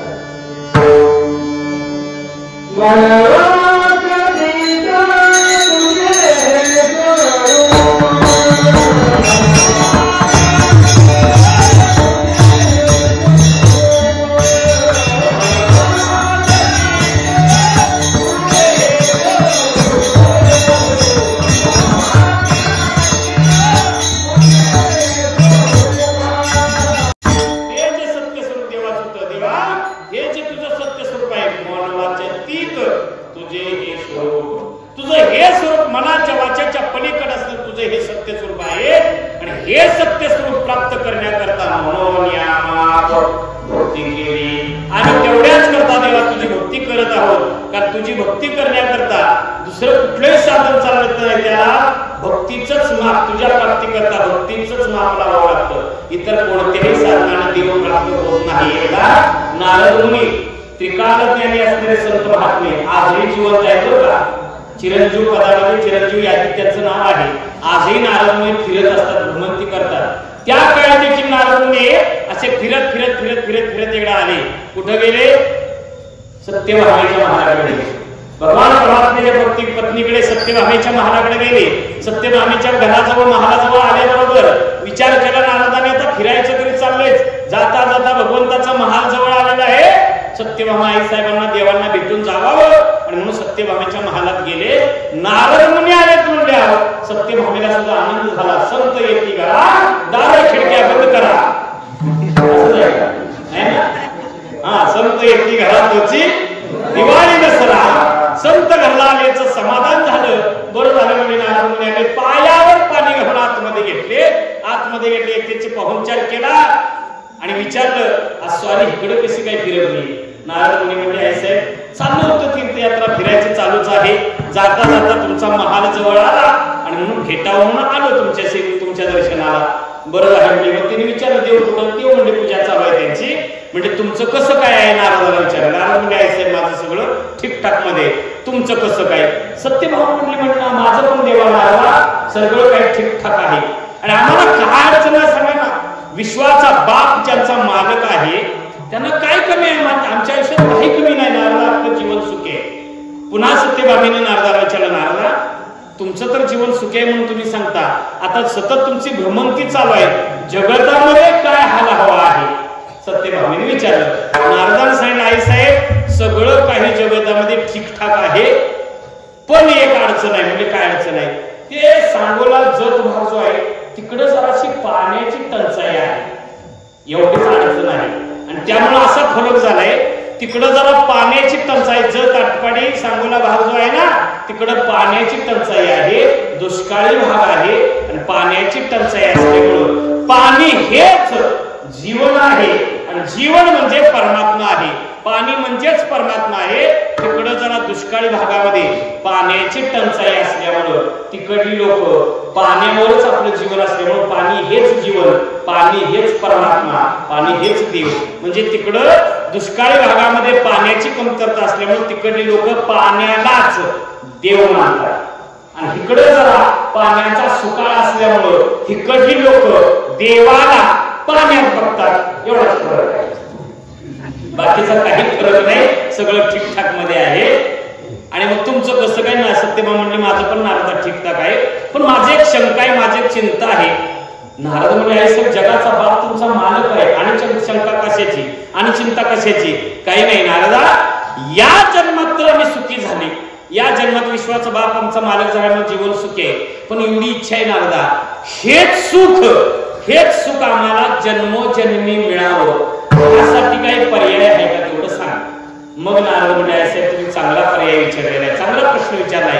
आई साहेब मला माहित आहे, आमच्या अंदाजानं सांगतो म्हणजे नारद म्हणजे मी आतापर्यंत अनुभव घेतलेला आहे, मला माहित आहे, जर या जन्मामध्ये कुणी परमार्थिक कार्यामध्ये सडळ हातानं अन्नदान केलं, अन्नदान, तर त्या व्यक्तीला पुढच्या उभ्या आयुष्यात कधीही उपवासी राहायचा प्रसंग येत नाही. ते अन्नदानाचं पुण्य आहे. या जन्मामध्ये कुणी परमार्थिक कार्यामध्ये सडळ हातानं अर्थसहाय्य केलं तर आई साहेब पुढच्या जीवनामध्ये कधीही त्या व्यक्तीला कुणासमोर हात पसरायची पाळी येत नाही. ते अर्थसहाय्याचं पुण्य आहे. या जन्मामध्ये कुणी परमार्थिक कार्यामध्ये वस्त्रदान दिलं तर पुढच्या उभ्या जीवनामध्ये आयुष्यामध्ये पुढच्या आयुष्यामध्ये कधी त्या व्यक्तीला उघड्यावर पडायचा प्रसंग येत नाही का? अन्नदानाचं त्या वस्त्रदानाचं पुण्य प्राप्त होतं. आणि या जन्मामध्ये कोणी परमार्थिक कार्यामध्ये सुवर्णदान दिलं तर पुढच्या जन्मामध्ये तो व्यक्ती ऐश्वर्य संपन्न राज्याचं राज्यपद भोगू शकतो. हे त्या दानाचं पुण्य आहे, दान धर्माचं पुण्य आहे. या नियमानं जर तुम्हाला हे सुख जन्मोजन्मी हवं असेल तर या जन्मातलं हे सुख दान करा. हे सुख दान करा म्हणजे जन्मोजन्मी तुम्हाला ते मिळेल. आणि मग सत्यभामेने नारदावर विश्वास ठेवला, कारण संतांचे पायी काय संतांचे पायी हा माझा विश्वास, सर्व भविदास झालो त्यांचा. संत सांगतात म्हणलं सत्यभामेने त्यांच्यावरती विश्वास ठेवला. आणि मग सत्यभामेने काय केलं? हा देव दान द्यायचा ठरवला. देवाला पाटील भेटून गोलीने फिरायला गेले. देव घ्या कुणी अहो ऐकायला घर बसवलं. पण गावात सगळ्या फिरलं तरी देव कोण घ्यायला तर देव नरके देव नरके सारवण्याचे धागे कितीही पुकार मारलं तरी आम्ही इकडे येत नाही. काय येत नाही? आमच्यात देव ठेवायला जागाच नाही. काम क्रोध लोभ मोह माया मत्सर षडविकार आमची जागा भरली. देव ठेवायला जागा नाही. देव लागली साठवण्याचे हृदय झाले. अख्ख्या गावात फिरल्या, देव कुणीच घ्यायला तयार नाही. चेहरा काळवंडला. मला सांगा, तुम्ही माळवं केलंय, पाठीवर दोडकं घेतल्यात, शुक्रवारच्या बाजारात गेलाय, चिकुरड्यात अख्ख्या बाजारात तुमच्या पाठीतलं दोडकं खपलं नाही. मग तुम्ही हसत आनंदाने घरला येते का? आपल्याला भरपूर राहिलं म्हणून शिल्लक राहिलं की मग चेहरा काळवंडला जातो. तसं सत्यभामेचा देव कुणी घेतला नाही. चेहरा काळवंडला. नाराज झाल्या, मागाल्या. नारदाला सांगायला लागल्या, नारदा काय अडचण आहे लोकांना देवाची. नारद म्हणजे काय झालायचं? अख्ख्या गावात फिरून आलो, देव कुणीच घ्यायला तयार नाही. काय अडचण नाही लोकांनी. त्यावेळेस नारद सांगायला लागले, आई साहेब तुम्हाला कळना, त्याला मी तर काय करू. म्हणजे काय झालं? अहो एक तुमच्या लक्षात यायला पाहिजे होतं आई साहेब, साधी व्यवहार आहे हा. ज्यांना देवाची गरज आहे ती देवळात आल्या, आणि ज्याला गरज नाही ती घरात बसल्यात. आणि जे घरात बसल्यात त्यांना तुम्ही देव द्यायला गेलाय. घ्यायला मोकळे येते. त्यांना गरज असते तर घर सोडून इथं आले असते गेलाय. मग ज्यांना गरज नाही त्यांना तुम्ही देव द्यायला गेलाय, आणि ज्यांना गरज आहे ते हित येऊन बसल्यात, आणि हितला देव उचलून तुम्ही गावभर फिरताय. कोण घ्यायला मोकळा आहे? कोण घ्यायला मामा? आणि धर्मशास्त्राचा नियम आहे, ब्राह्मणाला दान द्यावं. आणि माझ्यासारखा त्रिकालज्ञानी ब्राह्मण तुमच्या घरात असताना तुम्ही हितला देव घेऊन गावभर फिरताय. कोण घ्यायला मोकळा आहे तुमचा देव? मग म्हणजे तू घेणार, मला काहीच अडचण नाही. म्हणजे सत्यभामेला पुन्हा आनंद झाला. बरं झालं म्हणजे माझा प्रश्न मिटला. म्हणजे बरं झालं. आणि म्हणून सत्यभामा दान करी. सत्यभामेने हातावर पाणी घेतलं आणि नारदाच्या हातावर संकल्प करून पाणी सोडलं. देव दान दिला. दान. सत्यभामा दान करी. उजळणे अंगीकारी सेवकाच्या शिरी घेऊन झाले पादुका. सत्यभामेने देव दान दिला. जसं नारदाच्या हातावर पाणी पडलं तसा देवानं हात जोडलं नारदासमोर. नारदा काय सेवा करू तुझी? कारण आता दान दिल्यामुळे नारदाच्या आधीन झाला देव. देव म्हणले, नारदा तुझी काय सेवा करू? नारद म्हणले, काय नाही देवा, त्या माझ्या खडावा आहेत ना तेवढ्या डोक्यावर घ्या. सत्यभामा दान करी. उजूरले अंगीकारी सेवकाच्या शिरी घेऊन चाले पादुका. म्हणजे सेवकाच्या पादुका आपल्या डोक्यावर कुणी घेतल्या? देवानं नारदाच्या पादुका डोक्यावर घेतल्या, आणि नारद बुडून देव त्यांच्या मागणं चालायला लागले. आधी नव्हते नारदाच्या. आता नारदाच्या पादुका जर देवाच्या डोक्यावर गेल्यावर नारदाच्या पायात काय राहिले? अनवाणी. आणि नारद अनवाणी असल्यामुळं, देव नारदाच्या अधीन असल्यामुळं देवाला सुद्धा अनवाणी चालावं लागलं. नारद पुढे अनवाणी, देव पण अनवाणी, आणि नारदाच्या पादुका देवाच्या डोक्यावर. आणि ही दिंडी गावातनं बाहेर निघाली. तेव्हा देवाच्या बाकीच्या बायकांनी गॅलरीत बघितलं. देवाचं तर काही एकच पसारा आहे. देवाच्या एकच बायका होता. मग देवाच्या असणाऱ्या त्या किती नारी होत्या? 108 बायका. आणि त्या सगळ्या बायका लागल्या बघायला. आणि मग त्या सगळ्या नारी देवाच्या असणाऱ्या बाकीच्या बायका बघायला लागल्या, विचारायला लागल्या त्या देवाला, नारदाने काय भानगड आहे? नारद म्हणजे कशाच काय भानगड? अरे कुठं चालला असतो आमचा देव घेऊन? नारद म्हणजे आमचा म्हणायचा नाही, आता देव तुमचा राहिला नाही. आता देव माझा माझा माझा आणि मी देवाचा. सत्य हे देवाचा. आता देव तुमचा नाही, आता देव आमचा आहे. म्हणजे कसं काय? ते सत्यभामेला जाऊन विचारा. देव उगाच नाही माझ्या मागणं आला. सत्यभामे, देव मला दान दिला म्हणून देव माझ्या मागणं आला, उगाच नाही आला. सगळ्या बायकांना राग आला. ती काय एकटी मालकीन लागून गेली का? तिलाच कोणी सगळा अधिकार दिला? आमचा काय देव हक्क आहे का नाही? विचारायची काही पद्धत आहे का नाही? आम्हाला काहीच विचार न करता एकटीच मालकीन लागून गेली काय? 16,108 बायका भांडायला लागल्या. एकटी सगळं. आता एकटी सगळं एवढ्या भांडायला लागल्यावर काय कोण बोलून देतील का तिला? एकटीला कोण बोलून देणार? तिला सांगतात, का दान दिलास? कुणाचा ऐकून दिलास? का दिलास? आमचा काय अधिकार आहे का नाही? तू काय एकटी मालकीन लागून गेलीस? कडाक्याचं भांडण. ती हात जोडून सांगते, अगं सगळ्यांच्या हितासाठी दिला. म्हणजे असं काय हित साधलंस? अगं पुढल्या जन्मी या जन्मात मिळालेला सुख जन्मोजन्मी मिळावं म्हणून हा दान दिला. ते म्हणजे हा शानपणा तुला कुणी केला? ती म्हणली त्या ब्राह्मणानं केला. त्या म्हणल्या, आम्हाला सांगून बस, आमचा होता तसा देव मागा. एवढं सोपं आहे? ब्राह्मणाने दिल्याला मागं गेलं तर त्या महाराजाच पाकिट आहे का मागं गेलं बदलून द्यायला? म्हणजे चुकून भजनी मंडळाच्या महाराजाला गेलं बदलायला लागतो म्हणून सांगते मला. ब्राह्मणाला दान दिल्याला मागं घेता येत इलाज झाला, पण आता काय करा, बायका बोलून दिला. बायका म्हणजे बाकीचं मला काही कळत नाही, आम्हाला होता तसा देव मागाल, एवढं सोपं. बर्तावर नारद थांबलेत का, नारदानं दत्त खडी घातली, गेलेलं गावाच्या बाहेर. तेवढ्यात सत्यभामेनं नोकर पाठवून दिले, थांबवा तेवढं. नारद मुनींना थांबवा म्हणले. बायका काय मला जगू देणार नाहीत, पाणी सुद्धा पिऊ देणार नाही. नारद त्या सत्यभामेचे सेवक गेले पळत आणि सांगितलं, मुनीवर ये, जरा थांबा थांबा. म्हणजे काय झालं, आईसाहेब मागावून यायला लागले, जरा थांबा.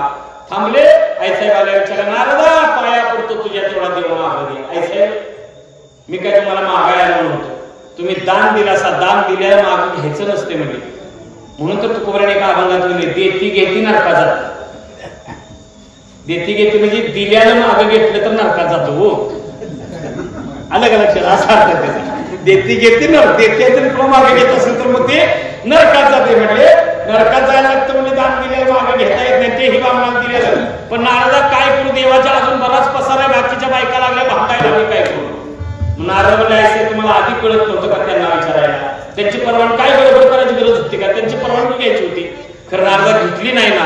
पुढल्या जन्मात सुख मिळते म्हणल्यावर तुम्ही आनंदाने देऊन टाकलं, तर बाकीच्या बायका भांडायला लागल्या, मला जगू देणार नाही, तुझ्या पाया पडतो तेवढा देव माग दे. आईसाहेब असं देता येत नाही. नारद मी काय करू, माझा प्राण घे म्हणले, खरं मला देव माग दे. नारद म्हणले, आईसाहेब एवढ्या टोकाला जाऊ नका, मग याच्यावर काय पर्याय आहे का सांग म्हणले. हा, नारद म्हणले, आईसाहेब ह्याच्यावर एक पर्याय आहे. जर तुम्हाला तुमचा देव मागा हवा असेल तर तुम्ही एक काम करा, त्याच्या भारोभार मला मोल द्या. त्याच्या भारोभार मला मोल दिलं, देव तुमचा तुम्हाला परत देतो. ठीक आहे. सत्यभामा म्हणजे लावता राजू, कारण सत्यभामा हलकी नव्हती, सगळ्या श्रीमंत बरं का. सगळ्या देवीच्या मध्ये सत्यभामा श्रीमंत. खजिना भरलेला होता, खजिना लाव म्हणलं तराजू, माळालाच तराजू लावला नारदानं माळाला. आणि सत्यभामेच्या खजिन्यातनं गाडी सोन्याची, चाक सोन्याची, जू सोन्याचा, दाढी सोन्याची, त्या कोयना सोन्याचा, बैलाच्या शिंगातले सगळ्यावर असणे जुना वरचे गोंडे सोन्याचे, अंगावरले झुला सोन्याच्या, गाडी वडायला लागत्या म्हणून बैल जिवंत होती, बाकी सगळं सोन्याचं. झगमग झगमग झगमग करत सोन्याच्या गाड्या सगळ्या भरून यायला लागल्या. अख्ख्या दागिन्याचं हिरं माणिक सोने सगळं दागिन्याच्या गाड्या आल्या. खजिना झाडून दरवाजा मागच्या फटीतून सुद्धा झाडून खजिन्यातला, आणि सगळं दागिनं सत्यभामेचं आणून पारड्यात घातलं. डोंगरासारखी रास लागली, रास. देवाला एका पारड्यात ठेवलेला, एका पारड्यात सत्यभामेचा खजिना ठेवला. देवाचं पारडं उचलायचं आहे. सगळा खजिना सपला. बाकीच्या बायका म्हणल्या, कुठनं तुला अवदसा बुद्धी सुचली, केवढ्याला पडला केवढ्याला पडला बघ. आता सत्यभामा म्हणजे, आता काय करू बाया, माझं तर दागिने सपला, आता देव सगळ्यांनाच पाहिजे का नाही, आणा तुमचं पण. आता नाही त्याकडे खाली हाताला काढून घेणं गरजेचं आहे. चला ग बाया, प्रत्येकानं आपापलं खजिने मोकळं केलं आणि सगळ्या 16,107 बायकांचं दागिनं खजिने मोकळं करून आणलं. पारड्यात ढिग आपल्या डोंगरासारखी रास लागली, तरी देवाचं पारडं उचलाय त्यांना एवढ्या सगळ्या कालव्यात रुक्मिणी आईसाहेब नव्हत्या. त्या वृंदावनात तुळशी पूजा करत होत्या. तुळशी पूजा करत बाकीच्या बायका कुजबुजायला लागल्या. आम्ही एवढं ढिग आणून सगळं खजिनं मोकळं केलं, पारड्यात ढिग घातलाय, तरी ह्या बाबाचं वजन होईना, ही कुठं जाऊन बसली. एकमेकीला बरं वाटतंय ती म्हणजे ही कुठं जाऊन बसली, चला बघू. सगळ्याच्या सगळ्या गेल्या. कुठं रुक्मिणीच्या महालात, ती महालात नव्हती, तुळशी वृंदावनात पूजा करत होती. आता म्हणली कशाची तुळशीची पूजा करते, अशी तो कुकवाचा पत्ता नाही, आणि लागल्या तुळशीला पाणी घालायला. म्हणजे काय चाललंय, आम्ही काय, आमचं काय चाललंय, तुमचं काय चाललंय. म्हणजे काय झालं, अहो ते देवाला सत्यभामेनं दान दिले, त्याला मिळालं, आम्ही सगळं खजिनं मोकळं करून निघल्या, तरी त्यांचं वजन होईना झाले. आणि तुम्ही आपलं बसलाय तुळशीला पाणी घालत, तर कुकवाचा पत्ता इथं नसायला. मग चला म्हणले, तुमचं तेवढं काय असतील तर दागिने घेऊन या, देव तेवढा आपला असा करूया, आणि मग तुळशी पूजा नंतर करा. रुक्मिणीने वृत्तांत लगेच तिच्या लक्षात आला. ठीक आहे म्हणजे, चला तुम्ही, मी आलेच. सगळ्या बायका गेल्या माळाला पुन्हा. आणि मग रुक्मिणी अशा घरात गेल्या, झगझग त्याला लुगडं नेसल्या, हातामध्ये ताट घेतलं, आणि हातामध्ये ताट घेऊन जसं तुम्ही वटपौर्णिमेला पूजेला जाता का नाही, तसं हातामध्ये ताट घेतलं, अंगणामध्ये आल्या. भावशुद्ध अंतकरणानं एक तुळशीचं पान ताटामध्ये घेतलं, फुलाचा रुमाल वरती झाकला, हातामध्ये ताट घेऊन नटून थटून वटपौर्णिमेला जातात तशी रुक्मिणी माळाला निघाली. तेव्हा बाकीच्या बायकांनी माळावर बघायचं आलं की कुजबुजायला लागल्या. आम्ही गाड्या भरून दागिने आणून इथं ढिग लावलाय, तरी या बाबाचं वजन होईना, ही कौतुकानं काय घेऊन आले देखवाडा ताटात. जवळ आल्या तर नरवणे विचारून काय देखवाडा, आम्ही बघ ना ढिग लावलाय.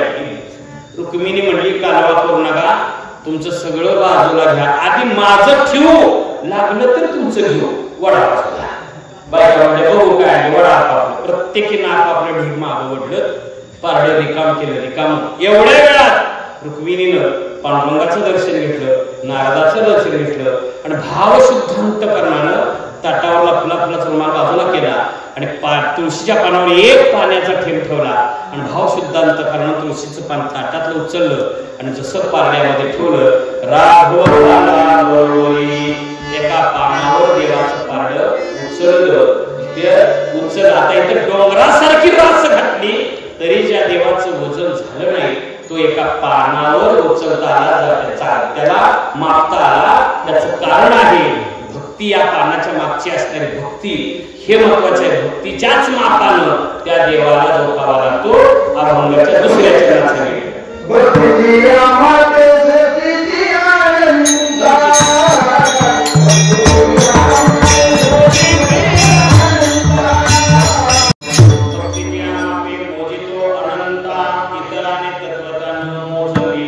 भक्तीच्याच मापानं देवाला कळावा लागतो. इतर कशाचे साधना देवाला कळायला गेला तुम्ही तर मिळणार नाही. तुम्ही कितीही पैसा द्या, देव मिळेल ह्याची गॅरंटी नाही. त्याच्या मागे भाव महत्वाचा आहे. अंतःकरण किती स्वच्छ आहे, अंतःकरण किती शुद्ध आहे याला महत्व आहे.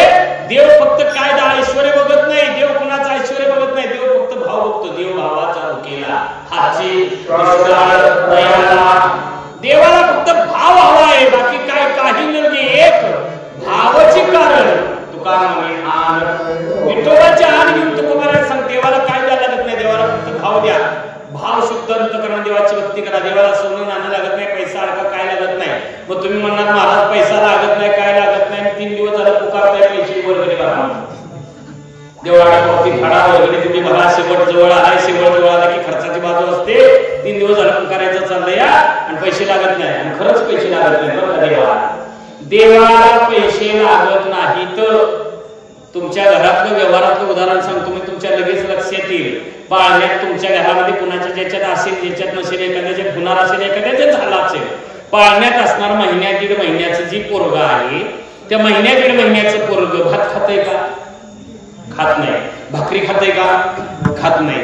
नळ्या काय खातंय का? म्हणजे आता बांबू वगैरे येते दुकानात त्यातलं सांगते मी. काय खातं का? ते काय खात नाही. ते फक्त आईच्या अंगावर दुधावर जगत पण आहे. आईच्या अंगावर दुधावर जगत. त्याला नळ्या चालत नाही, भात चालत नाही, भाकरी चालत नाही, चपाती चालत नाही, असलं काही खात नाही. पण त्याला आंगडे टोपलं लागते का नाही? जॉन्सन बेबी पावडर लागते का नाही? गुट्टी उगाळून चालायला लागतं का नाही? खारका खोबरं चालायला लागतं का नाही? म्हणजे त्या पोराच्या पोटाला काही लागत नाही, खरं सायासाला खर्च आहे. तसं देवाला पैसे लागत नाही, तर सायासाला खर्च आहे. सायासाला खर्च आहे म्हणून पैसे हे द्यावेच लागतात, लक्षात घ्या. पण देव प्राप्त करायला पैसे लागत नाही. किती पैसा दिला देव मिळण्याची गॅरंटी नाही. त्या देव पैशाच्या मागे तुमचा भाव किती शुद्ध आहे हे महत्वाचं आहे. भावाच्या बळाने देवाला प्राप्त करता येतो. अवघ्या एका तुळशीच्या पानावर भगवंताला प्राप्त केला भक्तीच्याच मापानं. याच्या मागची भक्ती श्रेष्ठ होती. भक्तीच्या मापे मोजितो अनंता इतराने तत्वता मोज. इतर कशाने देवाला मोजता येत नाही. आता ती भक्ती करण्याचे मार्ग अनेक आहेत. अनेक मार्ग आहेत भक्तीचे. योग याग असे अनेक मार्ग आहेत. पण तुकोबाराय सांगतात इतर मार्ग जेवढे आहेत ना, या कुठल्याही मार्गाने देव मिळेल याची गॅरंटी नाही. अभंगाच्या 3ऱ्या चरणात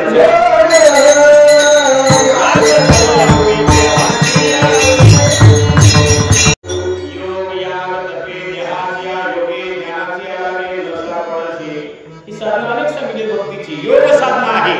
पण योग साधनेने देव मिळेल याची गॅरंटी नाही. कारण योग साधना पूर्वी व्हायची, आता योग साधना कुणालाही जमत नाही. योगासन जमत नाही ते आता तसं रामदेव बाबाचं उपकारच म्हणायला पाहिजे या देशावरती. त्यांचं ते योग साधना त्यांनी थोडीशी चालू ठेवली म्हणून माणसं तेवढं तरी योगासनं करायला लागली. योग साधना आता राहिले नाहीत, करतात फक्त. अजून कुणाला कुठं साधना करायची काय माहिती. बरेच लोक हायवेला जातात. आमच्या पेट नाक्यावर हायवे जवळ आहे. हायवेला जाऊन रस्त्याकडे हायवेला योग साधना करत असतात. म्हणजे साईड पट्टीला दुसरा हायवे केलेला असतो नाही त्याच्यावर. आणि हायवेला सगळी वाहनं मुंग्याचे निवडणाऱ्यात वाहनं चालल्यात. त्या वाहनांचा सायलेन्सर मधनं बाहेर येणारा धुराचा तिथं सगळा हवा सगळी प्रदूषित झालेली असते. तिथं ह्यांची योग साधना चालू असते.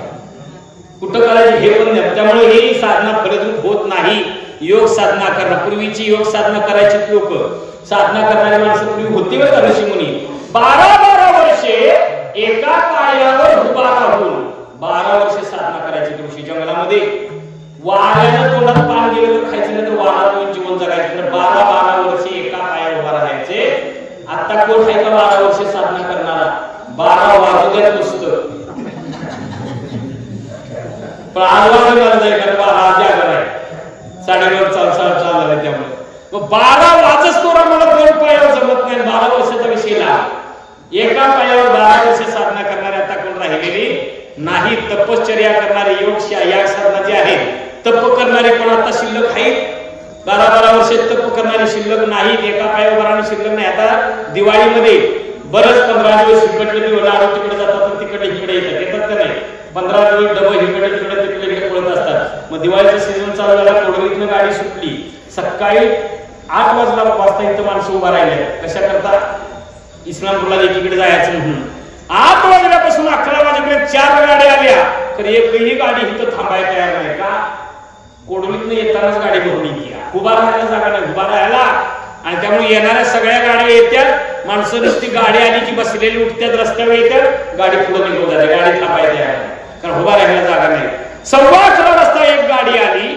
ती पण गाडी पुढे जाणारी होती. ती गाडी चिकुर्ड्यातनं झाली. इस्लामपूरची पूर्ण गाडी असेल पण ती गाडी चिकुर्ड्यातच भरली कारण इथं पण उभा राहत नव्हती चिकुर्ड्यात पण गाड्या उभा राहत नव्हत्या. त्यामुळे चिकुर्ड्यातली गर्दी सगळी त्या गाडीत बसल्यामुळं चिकुर्ड्यातच फुल झाली. ती गाडी त्यात गाडीत सुद्धा उभा राहायला जागा नव्हती. आणि पण योगायोग जिथं हात केला गाडी थांबायचा नाही. पण नशीब असं की त्या गाडीत देवण्यात उतरणारा एक पॅसेंजर होता आणि त्यामुळे कंडक्टरला बेल मारावी लागली. कंडक्टरने बेल मारली. आता ती गाडी इथं थांबायला पाहिजे होती पण त्या कंडक्टरने बेल मारली की ड्रायव्हर हुशार. ड्रायव्हर म्हणला आत जागा नाही केबिन मध्ये माणसं उभा राहिल्यात. आता खाली 10-15 माणसं दिसत्यात. उतरणारा तर एकच गडी आहे आणि 10-15 माणसं उभा राहायला जागा नाही. मग हिथं थांबवण्यापेक्षा त्यानं गाडी हिथनं फुलाच्या पलीकडे नेली आणि तिथं जाऊन उभा केली. पण गाडी उभा राहायला त्यानं ब्रेकवर पाय ठेवल्या मागायला इंडिकेटरला लाल दिवा लागला. हिथं पॅसेंजर उभा राहिलेला ते एक हुशार होतं. त्यानं लाल दिवा लागलेलं बघितलं ओळखलं गाडी तिथं थांबती. ते हिथनं पळत आता जे चिकुर्ड्यात बसलं या त्याला देवाण्यात उतरायचं आहे. त्यानं दारापास कुठं बसावं ती मागल्याकडे सीटवर गेली. त्या गर्दीतनं मागणं थोडं वाट काढली असतं हिथनं पळत मागाने गाडी घातली. आता ते आतनं कसं ते उतरायचं म्हणून आतल्या लोकांनी अर्धाच दरवाजा उघडलाय बरं का कारण आत खालच्याला वर यायला जागाच नाही. आतल्याने अर्धाच दरवाजा उघडला आणि ती मागणं पुढे यायला लागलेलं तवर ही पळत जाणाऱ्याने गाडी गाठली आणि अर्धा दरवाजा उघडला त्यातनं अर्धा अंग आत राहिला. ते आतली म्हणजे जरा थांब ना म्हणजे आतल्या तर खाली येऊ दे. ते म्हणलं येऊ दे की तुम्हाला काय करायचं तुमचं तोंड बंद करा म्हणलं. हेला जिथं आले सकाळपासून काम बोलले जरा आवाज चढून बोलले गाव त्याचं म्हटल्यानंतर मग ती आतली ग बसली.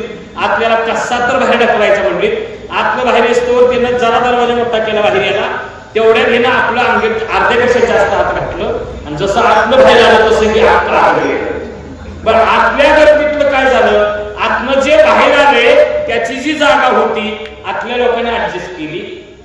खालनं वर चढले त्याला उभा राहायला जागा नाही आणि दरवाजा बंद होईना. दरवाजा बंद झाल्याशिवाय गाडी पुढे हलणार नाही म्हणून दोघा ठिकाणी त्याला जरा आत वडला दरवाजा ताकदीने वडला लॉक टाकलं. तेवढ्या दरवाजाच्या फटीत एका पायावर उभा राहून इस्लामपूर पर्यंत गेलं. एवढंच तप शिल्लक राहिलं. नाहीतर आता तप शिल्लक राहिलेला नाही. योग साधनेने देवाला मिळणार नाही. असल्या तपाने देव मिळणार नाही. विधीचं सुद्धा करायला गेलो विधी करतात लोक खरं समाधानासाठी करायचं खरं विधीने सुद्धा हल्ली देव मिळत नाही. का? विधी सरळ्या होत नाहीत. विधी करणारी सगळ्या विद्या जाणणारी माणसं आता कमी आहेत मिळत नाहीत. लग्नाला बी विधी तोच मृत्यूला बी तोच. कुणाला कळतोय विधी? एक तर विधी कळना. दुसरी गोष्ट तिथं धान्य विधीला आणलेलं साहित्य सरळ आहे का? सुपारी तर खिडकी आहेच किंवा बारकी तर आहेच हाकून तर खिडका आहेच. काय सरळ साहित्य असतं का? त्यामुळे विधीचे साहित्य सरळ मिळत नाही. त्यामुळे विधी फलद्रूप होत नाही. विधी करून देव मिळेल ह्याची आता गॅरंटी नाही. विधीला साधनं मिळत नाही. पूर्वीची यज्ञ करायचं म्हटलं देव प्राप्तीसाठी 108 यज्ञ करावे लागेल बरं का. 108 यज्ञ करायचे. आता शक्य आहे का आपल्याला 108 यज्ञ करायचं? कारण 108 यज्ञ करायला वर्षाला एक यज्ञ झालं तर 108 वर्ष आयुष्य पाहिजे. हाय का आयुष्य तेवढं? 108 वर्ष आपल्याला आयुष्य नाही.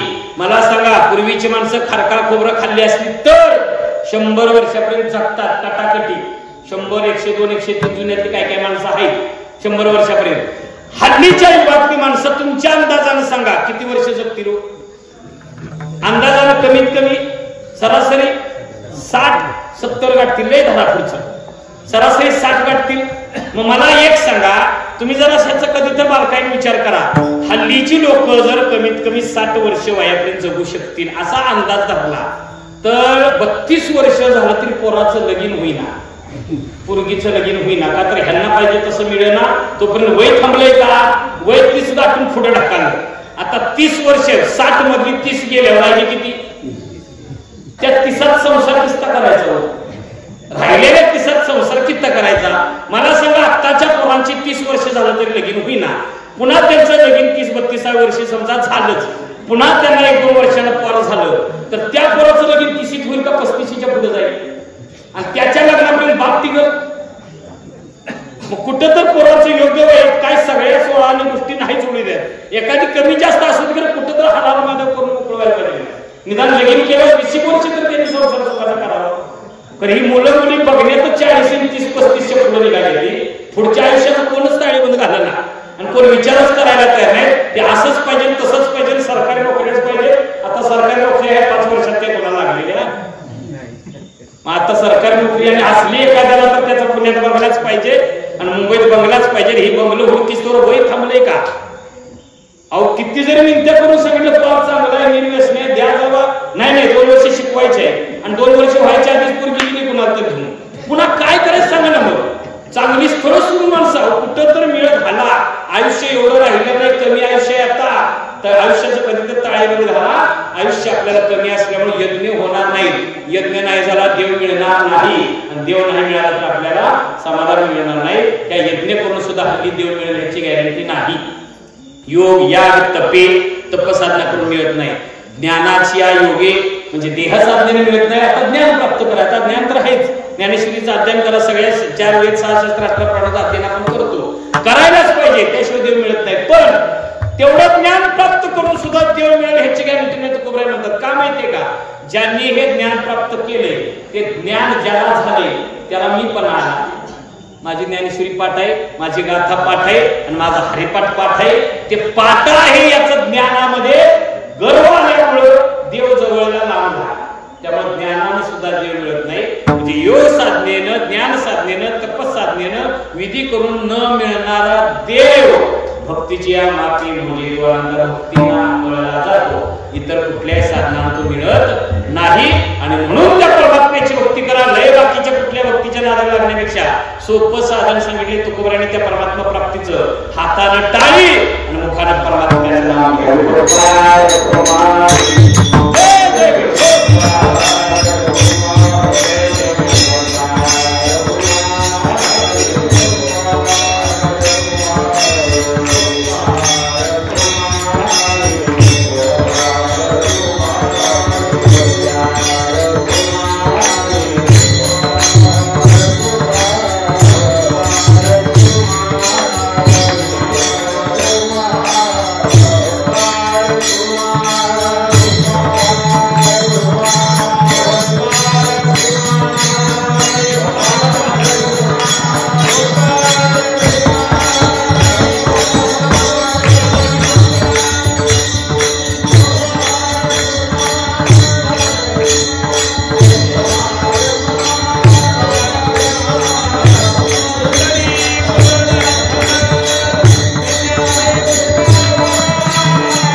भक्तीच्या साधनाने आकळला जातो.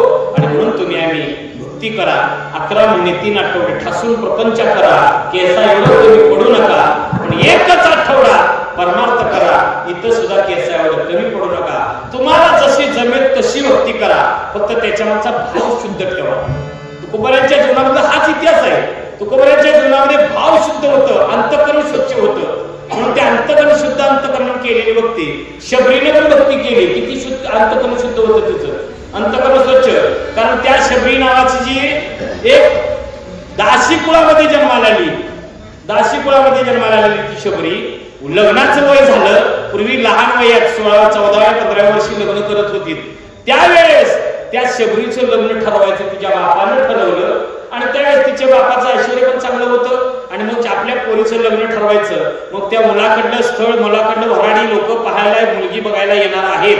आता मुलाकडली लोक मुलगी बघायला येणार आहेत म्हणजे त्यांना जेवणाची सोय काहीतरी करायला पाहिजे. आणि म्हणून त्या पाहुण्यांच्या करता त्या शबरीच्या बापानं 200 बकरी आणली.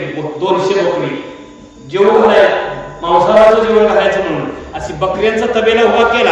आणि ते त्याला कंपाऊंड करून आतमध्ये बकरी त्याच्यावर दारफळा ठेवले. आणि उद्या पाहुणे आल्यानंतर त्याचं जेवण करायचं. त्या बकऱ्यांना रात्रीचं आईपासून बाजूला केल्यामुळं विकत आणलेली होती, आई तिकडे राहिली त्या मेंढपाळामध्ये, आणि ती बकरी विकत आणलेली असल्यामुळे त्यांना आईपासून अंतर तुटलं. संध्याकाळचं दूध नाही मिळालं आणि दूध नसल्यामुळे ती बिचारी ओरडायला लागली, ओरडायला लागले. आणि झोपलेल्या शबरीला, वय 14 वर्षाचं आहे, 14 वर्षाच्या शबरीला शेरडांचा तो बोकडांचा आवाज यायला लागला, वरडत्याला आवाज यायला लागला. त्यामुळे तिला झोप लागणार. वाड्यातनं बाहेर आली. कशाचा आवाज येतो बघितलं तरी त्या वाड्याच्या साईडला शेतीमध्ये कंपाऊंड केलं, त्याच्यामध्ये ती शेरडं ओरडत आहेत. आणि म्हणून ही बिचारी तिथवर गेली. ती कुणाची शेरड आहे विचार आहे. मग तिथं जे काय रक्षक ठेवले होते त्यांना विचारलं, ही कुणाची शेळ आहे, कुणाची शेरड आहे. ते म्हणजे तुम्हाला माहित नाही. म्हणजे माहित नाही म्हणून ते विचारायला लागले. काही नाही म्हणजे उद्या तुमचं पाहुणे बघायला यायच्या याद्या साखरपुडा आहे. बरं, मग त्या याद्या साखरपुड्याला येणाऱ्या पाहुण्यांच्या जेवणाची व्यवस्था आहे. जेवणाकरता आणल्या. शबरीच्या मनामध्ये विचार चालू झालं की माझ्या संसारी जीवनातल्या सुखाच्या आनंदासाठी ह्या एवढ्या बिचाऱ्या पशूंचा जीव जाणार, 200 बकऱ्यांचा जीव जाणार, म्हणजे माझ्या संसारी जीवनातल्या आनंदाकरता त्यांचा जर जीव जात असेल, हे आपल्याला तर पसंत नाही म्हणली. आणि म्हणजे आता हे बापाला सांगायला गेलं तर बापाला पटणार नाही, ऐकणार नाही. त्यापेक्षा आपलं लग्न जरी नाही झालं तरी चालेल, पण ह्या बिचाऱ्या 200 बकऱ्यांचा जीव घ्यायचा नाही. शबरीच्या अंतकरणात विचार निर्माण झाला. आणि कुणालाही न सांगता त्या क्षणात तिने घर सोडलं. अंगावल्या कपड्यावर मागं वाड्यात गेलीच नाही. घर सोडलं, निघून गेली. वाट दिसत तिकडे पुढं करून चालत राहिली. एक दिवस तिला साधेपणी नावाचे ऋषी भेटले. त्यांनी विचारलं की ऋषींनी विचारलं बाळ तू कोण, कुठून, कुठं चाललीस. तिनं सांगितलं काय नाही, दिसं मार्ग दिसत तिकडे चाललो. पण कशा करता, माझ्या बापानं माझं लग्न ठरवलंय आणि लग्नाच्या कार्याला येणाऱ्या पाहुण्यांच्यासाठी 200 बकऱ्यांचा जीव घेणार आहे. हे मला काय पसंत नाही. आणि म्हणून मी तिथून त्या पिलांचा जीव वाचवण्याकरता मी घर सोडून बाहेर पडले. त्यावेळेस त्या ऋषींनी सांगितलं खूप चांगलं काम केलंस, 200 पिलांचा जीव वाचवलायस म्हणजे 200 जीवावर तू उपकार केलेले आहेस. आणि ह्या उपकाराची परतफेड म्हणून स्वतः भगवान परमात्मा एक दिवस तुला भेट देतील. आणि हे त्या ऋषींनी सांगितल्यामुळं म्हणजे कधी भेटतील माहित नाही, पण एक दिवस तुला ते भेट देतील. आणि म्हणून त्या रामाच्या भेटीची आतुरता मनात ठेवून ऋषींचा शब्द खरा म्हणून तिने डोक्यात तोच विचार ठेवला आणि त्या जंगलामध्ये राहायला लागली. ज्यावेळी ती जंगलामध्ये किष्किंधा कांड म्हणून इकडे कर्नाटकमध्ये आहे, हंपी बलाजवळ किष्किंधा कांडमध्ये आजही या भारत देशामध्ये पवित्र असणारा पंपा नावाचं सरोवर आहे, जिथं 6 महिने राम लक्ष्मण राहिले युद्धाच्या काळात. 6 महिने जिथं वानर सेना भेटली, सुग्रीव, वाली आणि हनुमंतराय यांची जिथं भेट झाली तिला किष्किंधा कांड म्हणतात. तर तिथंच ते लक्ष्मीचं मंदिर आहे आणि तिथं ते आजही दगडी गुहा आहे. मोठ्या फाडीच्या आत ती 2 खोले आहेत. कारण आम्ही ती यात्रा घेऊन तिकडे गेल्यामुळे मला माहिती आहे, ते बघितलेले शबरीचा महाल बघितलेला आहे. त्याच्यामध्ये ती शबरी राहतो. त्या शबरीनं किती दिवस राहिली ती लग्नानंतर 14 वर्षानंतर, वयाच्या 14 वर्षी घर सोडलं. तिथून पुढं 80 वर्ष शबरी त्या झोपडीत राहिली.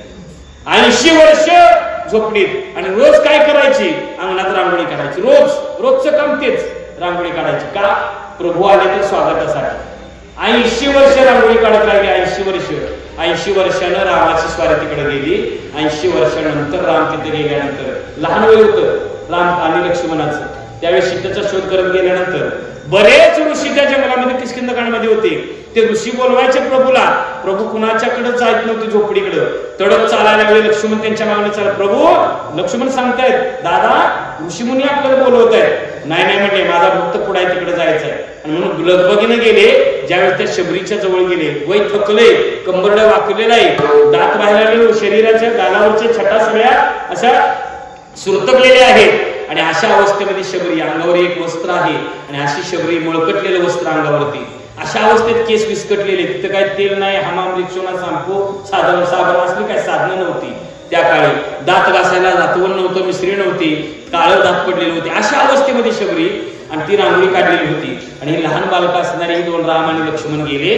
ज्यावेळेस ती राम लक्ष्मण तिथं गेले त्या शबरीच्या भेटीसाठी, रांगोळीवर पाय पडत असताना शबरी म्हणली, बाळांनो जरा थांबा म्हणली, कोण तुम्ही, कुठून आला मला माहित नाही, पण माझी रांगोळी मोडू नका रे, माझं शरीर थकलेलं आहे, माझ्या या परिस्थितीमध्ये या शरीरानं पुन्हा पुन्हा मी रांगोळी काढू शकत नाही, प्रभू आले तर मी त्यांचं स्वागत करू शकत नाही, तेव्हा कृपा करून माझी ती रांगोळी मोडू नका. म्हणजे कशासाठी घातली, ही प्रभूसाठी घातली, प्रभू मला भेट द्यायला येणार आहे आणि म्हणून त्यांच्यासाठी ही मी केलेलं सायास आहे, हे मोडू नका, मला पुन्हा पुन्हा रांगोळी काढणं शक्य नाही, कशी तर दिवसातून एकदा मी काढते. त्यावेळेस लक्ष्मणाने सांगितलं, तुम्ही ज्यांची वाट बघताय ना तेच सुखड्यात उभा आहे. एवढं कळल्याबरोबर शबरीच्या पाठीचं वाकलेलं हाड सरळ झालं, दात झाली, कडकडून रामाला आलिंगन दिलं आणि लगबगीनं शबरीने काय दिली माहितीये का, बोरं दिली, आणून ठेवलेली दिली नाही, पळत गेली आणि झाडाची बोरं तोडावी, चाकून बघावं, आंबट असेल टाकून द्यायचं, गोड असेल तेवढं दुर्नात घ्यायचं, असे बोरं आणून एक धुळून दिला, अर्धवट खाल्लेली बोरं भगवान परमात्म्याने भावशुद्ध अंतकरणाने ती बोरं प्राशन केली. ती बोरं त्या शबरीची खाल्ली, याच्या मागचा भाव महत्वाचा आहे, त्याच्या मागचा भाव महत्वाचा आहे. भावासाठी भगवान परमात्मा भुकेला असल्यामुळं ती बोरं भगवंताने खाल्ली आणि एवढी बोरं गोड पुन्हा कुणाला खायला भेटायला आम्हाला लक्ष्मणाला परत कधी भेटायला नाही, म्हणून राहिलेला आवाज देऊन लक्ष्मणाला दिला, लक्ष्मणा खाऊ तरी बोरं किती चांगली. लक्ष्मणाने ती बोरं बघितली, एकदा बोराकडे बघायचं नाही, एकदा शबरीच्या बोराकडे बघायचं. लक्ष्मणाला ती बोरं खाण्याची इच्छा होत नव्हती बरं का, कारण तिचं ती केळचवानं शरीर दिसायचं, पण लक्ष्मणांना रामाची नजर चुकवली आणि तो द्रोण टाकून दिला, टाकून दिला. काय ताकद आहे भक्तीची बघा, आणि तो टाकून दिलेला बोराचा द्रोण टाकून दिला. ज्या वेळेस युद्धामध्ये लक्ष्मणाला बाण लागला त्यावेळेस तो बेशुद्ध पडला, त्याला शुद्धीवर आणण्याकरता सुषेण वैद्याला आणलं, तेव्हा सुषेण वैद्यानं हनुमंतरायाला सांगितलं की ही झाडाचा पाला आणला पाहिजे. कुठं आहे झाड, द्रोणागिरीवरती आहे. द्रोणागिरीवरती हनुमंतराय गेले, जाऊन शोधलं. द्रोणागिरी त्याचं नाव का आहे, जो हातातला टाकलेला द्रोण त्याचाच द्रोणागिरी झाला होता आणि त्याच्यावरती झाडं उगवलेली होती, त्याचा पाला तोंडात घातला तेव्हा त्याला शुद्धी आली. ही त्या शबरीच्या भक्तीचं ताकद. तसं रामाच्या तुकोबऱ्यांच्या जीवनामध्ये सुद्धा भक्तीनं देवाला कळला. रोज कीर्तन ऐकायला देव यायचे, देव एकटे नाही, जोड्या ऐकायला यायचे. आणि कीर्तन ऐकल्यानंतर कीर्तन एवढं सुंदर, रोज कीर्तन संपलं की घरात गेले की लक्ष्मी देवाला म्हणायचे, काय तुकोबऱ्यांच्या शब्दात मुखातून शब्द पडत आहेत, काय प्रेम शब्दामध्ये प्रेम भरलेलं आहे, त्यांनी किती सुंदर कीर्तन करतात, एवढं चांगलं कीर्तन. त्यावेळेस ते म्हणाय, राम काय म्हणायचे, त्याची एकट्याची ताकद नाही, त्यांच्या मागे त्यांच्या बायकोची पण भक्ती श्रेष्ठ आहे. त्यांच्या बायको जाता, त्यांची बायको घरात कीर्तनाला येत नव्हती, घरातच असायची, पण तिचं पण पतीवरती प्रेम तेवढं होतं. आणि मग एक दिवस लक्ष्मीने ठरवलंच तुकोबऱ्यांच्या बायकोला भेटायचं आणि म्हणून कीर्तनाला आल्यावर सगळ्यांचं लक्ष कीर्तनाकडे आहे आणि लक्ष्मी अख्ख्या मांडवात नजर ठेवायची. काय बघत होती, महाराजांची बायको कीर्तनाला आल्या का महाराजांची बायको दुपारी आली, 4 तांदूळ लोकांनी खाल्लं आणि गेली घरात. महाराजांची बायको कीर्तनाला, म्हणजे मी माझं सांगत नाही, त्यावेळेस सुद्धा असंच झालं. तुकोबराची बायको कीर्तनाला नव्हती, अख्ख्या मांडवात कुठेही कीर्तनात तुकोबराची बायको दिसली नाही. आणि कीर्तनात सुकडे तरी बघितली नाही, कीर्तन संपलं, दर्शनदारी चालू झाली, लक्ष्मी जवळ आली, दर्शन घेतलं. महाराज सुंदर कीर्तन केलं, आम्हाला आवडलं, पण महाराज मगापासून शोधतोय, अख्ख्या मांडवात बघितलं, तुमची बायको कुठे कीर्तनात दिसत नाही. महाराज म्हणले, आई साहेब, त्या घरचं कीर्तन करतात म्हणून आम्ही इकडे, त्या जर इकडे आल्या तर आम्हाला घरची कीर्तन करावी लागतील, त्या घरचं कीर्तन करतात म्हणून आम्ही इकडे उड्या मारतो, त्या इकडे येत नाहीत. ह्यांच्या लक्षात येईल घरचं कीर्तन म्हणजे काय, त्या तिकडं कीर्तन कसले करतात. मागं गेल्यावर त्या देवाजवळ गेल्या लक्ष्मी आणि देवाला म्हणले, तुकोबऱ्यांची बायको कसलं कीर्तन करते ऐकायचंय.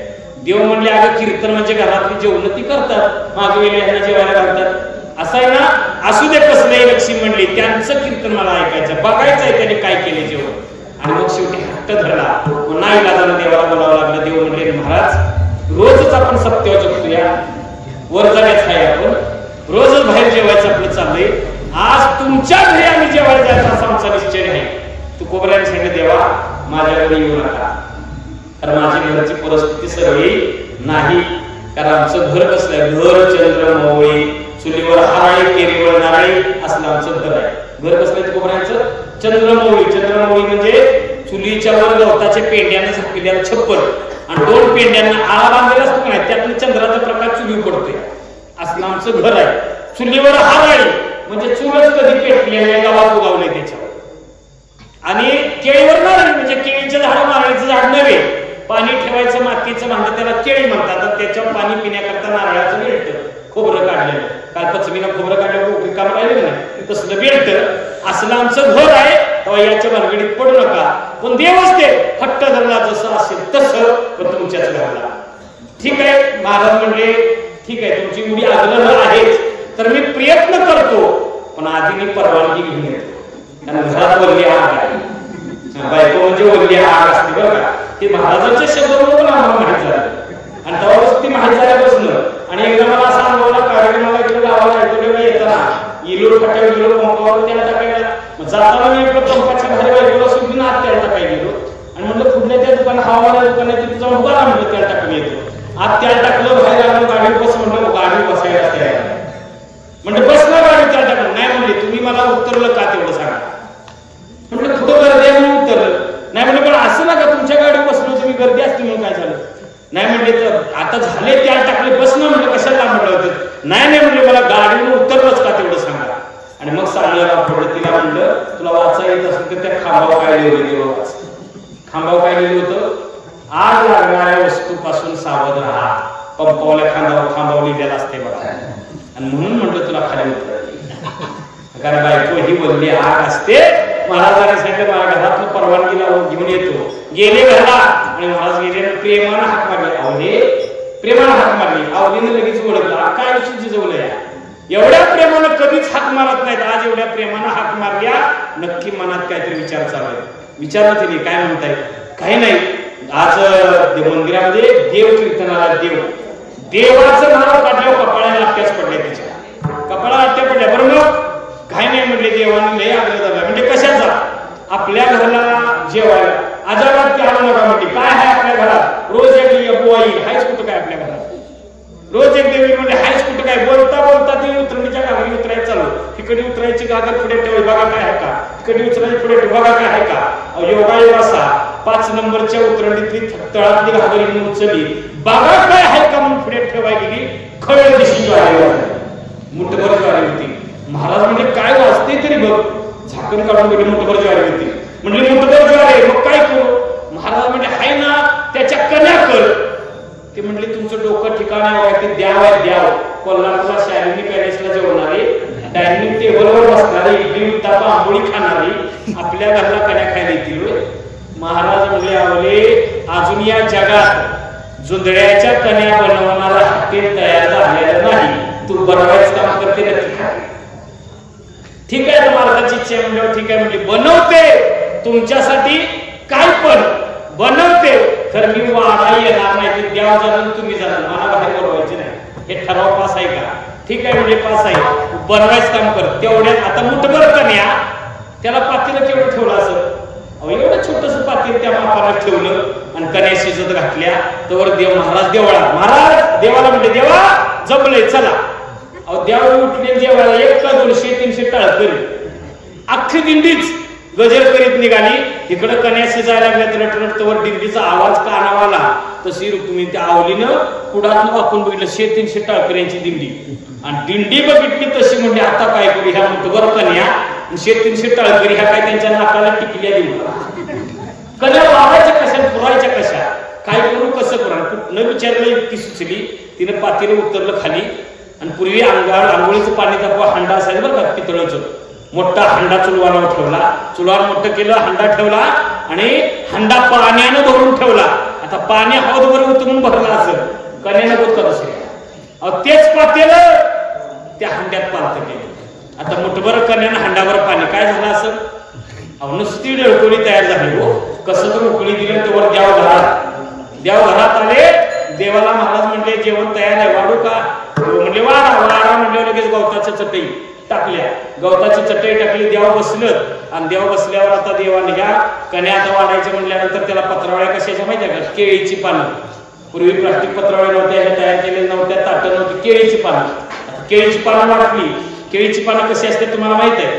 केळीची पानं सप्पई, त्याला काही काठ वगैरे नसतात आणि पुन्हा हंडा बाहेर आता हंडा बाहेर आणला देवाला तुकोबरायने आणि त्या हंड्यात पूर्वी वाडगा, लाकडी वाडगा, दांडका असं लांबडा असायचं, त्याला खाली वाडगा असायचा, तसला वाडगा. काय मेनू आहे सगळ्यासनी कळावा म्हणून तो हंडा उचलला, ते डाव भरून उचलली, पुन्हा हंड्यात बसली. काय झालं माहितीये का? त्या वर्ण आलेले धार अक्का वारणा कारखाना दिसायला. असल्या कन्या दरदरीत पाणी माझे मुतभर कन्या, हंडाभर पाणी. आता हे देवाच्या शेंड्यात ताईट झाले, कारण पुढ्यात आहे केळीचं पाणी आणि ह्या कन्या घ्यायच्या कशा, खायच्या कशा, नाही झाला. पण ज्यावेळेस पंक्तीत बसणाऱ्या माणसाला पंक्तीतल्या काय पद्धती माहित नसतील तर जेवणाऱ्या माणसाने एकच काम करायचं, व्यासपीठच्या आडवावर ध्यान ठेवायचं. ते काय करत कसं करायचं? त्यानं पत्रावळी होतं पाणी फिरवलं, आपण बी फिरवायचं. का फिरवलं माहित नाही, पण फिरवायचं. त्यानं शिडीला पाणी लावलं, आपण बी लावलं. लावायचंच. आपल्याला काय माहित नसलं त्यांच्यावर ध्यान ठेवायचं. तसं देवाने केलं बरं का. आपल्याला माहित नाही नव्हता पांडुरंगावर ध्यान ठेवायचं, ती रोजचं गिराईक आहे ना, पांडुरंगावर ध्यान ठेवायचं. आता ह्या कन्या खायला पांडुरंग परमात्मा चतुर्भुज झाले आणि काय केलं? केळीच्या पानाचं कोपरं मुरगळलं. 4 हात असल्यामुळे 4 हातांनी 4 कोपरं पकडलं. आता बाकीच्या देवाला चतुर्भुज होता आलं नाही, त्यांना 2च हात आणि ते कोपरा 4 व्हायला पाहिजे. मग हिकडला कोपरा मुरगळायचा, पुन्हा हिकडला मुरगळतो तो सरळा व्हायचा. लवकर कोपऱ्याच्या घड्या बसला तर महाराजांनी कण्या वाढायला चालू केलं. देवाचा द्रोण भरल्यावर देवाने 4 हातांनी द्रोण पकडला.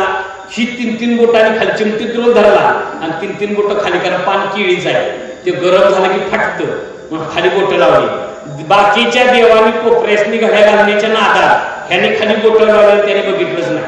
त्याने चिमटी दुरान धरलं आणि दुरणात वाढल्याबरोबर, कण्या वाढल्याबरोबर द्रोण उचलला आणि असा तोंडाबरोबर लावला. जसा तोंडापर्यंत येणार तेवढा फाटला. फाटल्या अख्ख्या पोतळ्यावर कन्या, हातावर कोपरापर्यंत कन्या, सगळ्या मांडीवर कन्या. आता ह्या कन्या मात्र कराव्या तर जिजाबाईच्या शिव्या खायला लागतील. जिजाबाईचं प्रकरण भयंकर वाईट आहे बरं का. लय मोठा इतिहास आहे जिजाबाईचा. ह्या कन्या खाण्यापेक्षा तिथल्या हाय तशा खाल्लेल्या बऱ्या. त्याने कोतळ्यावर हात पुसायचा, दोन्ही हात कोपरापातून जिभेनं चाटलं, जिभेनं. आणि ही लोकांची, सगळ्या देवांची अवस्था जशी तुकोबऱ्यांनी बघितली, तुकोबऱ्यांचे डोळे पाहिजे.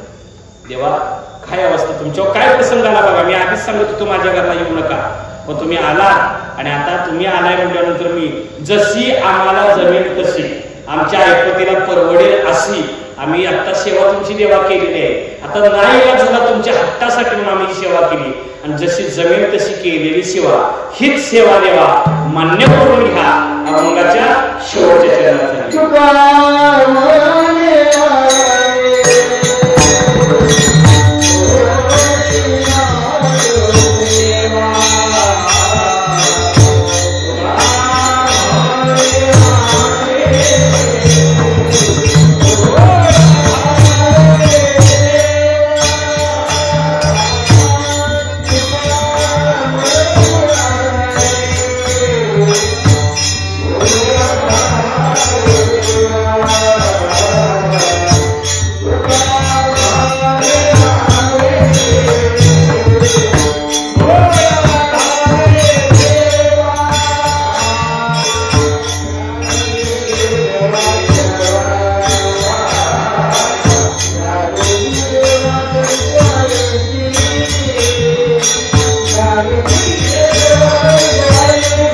Yeah.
भोळ्या भावानं आम्ही सेवा केलेली आहे, एवढी सेवा मान्य करून घ्या.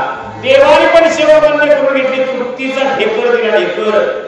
खरं लक्ष्मीचं समाधान झालं नाही. लक्ष्मी काय करायला ती जेव्हा तिला कशाची काय इच्छा होती, तुकोबराची बायको बघायची होती.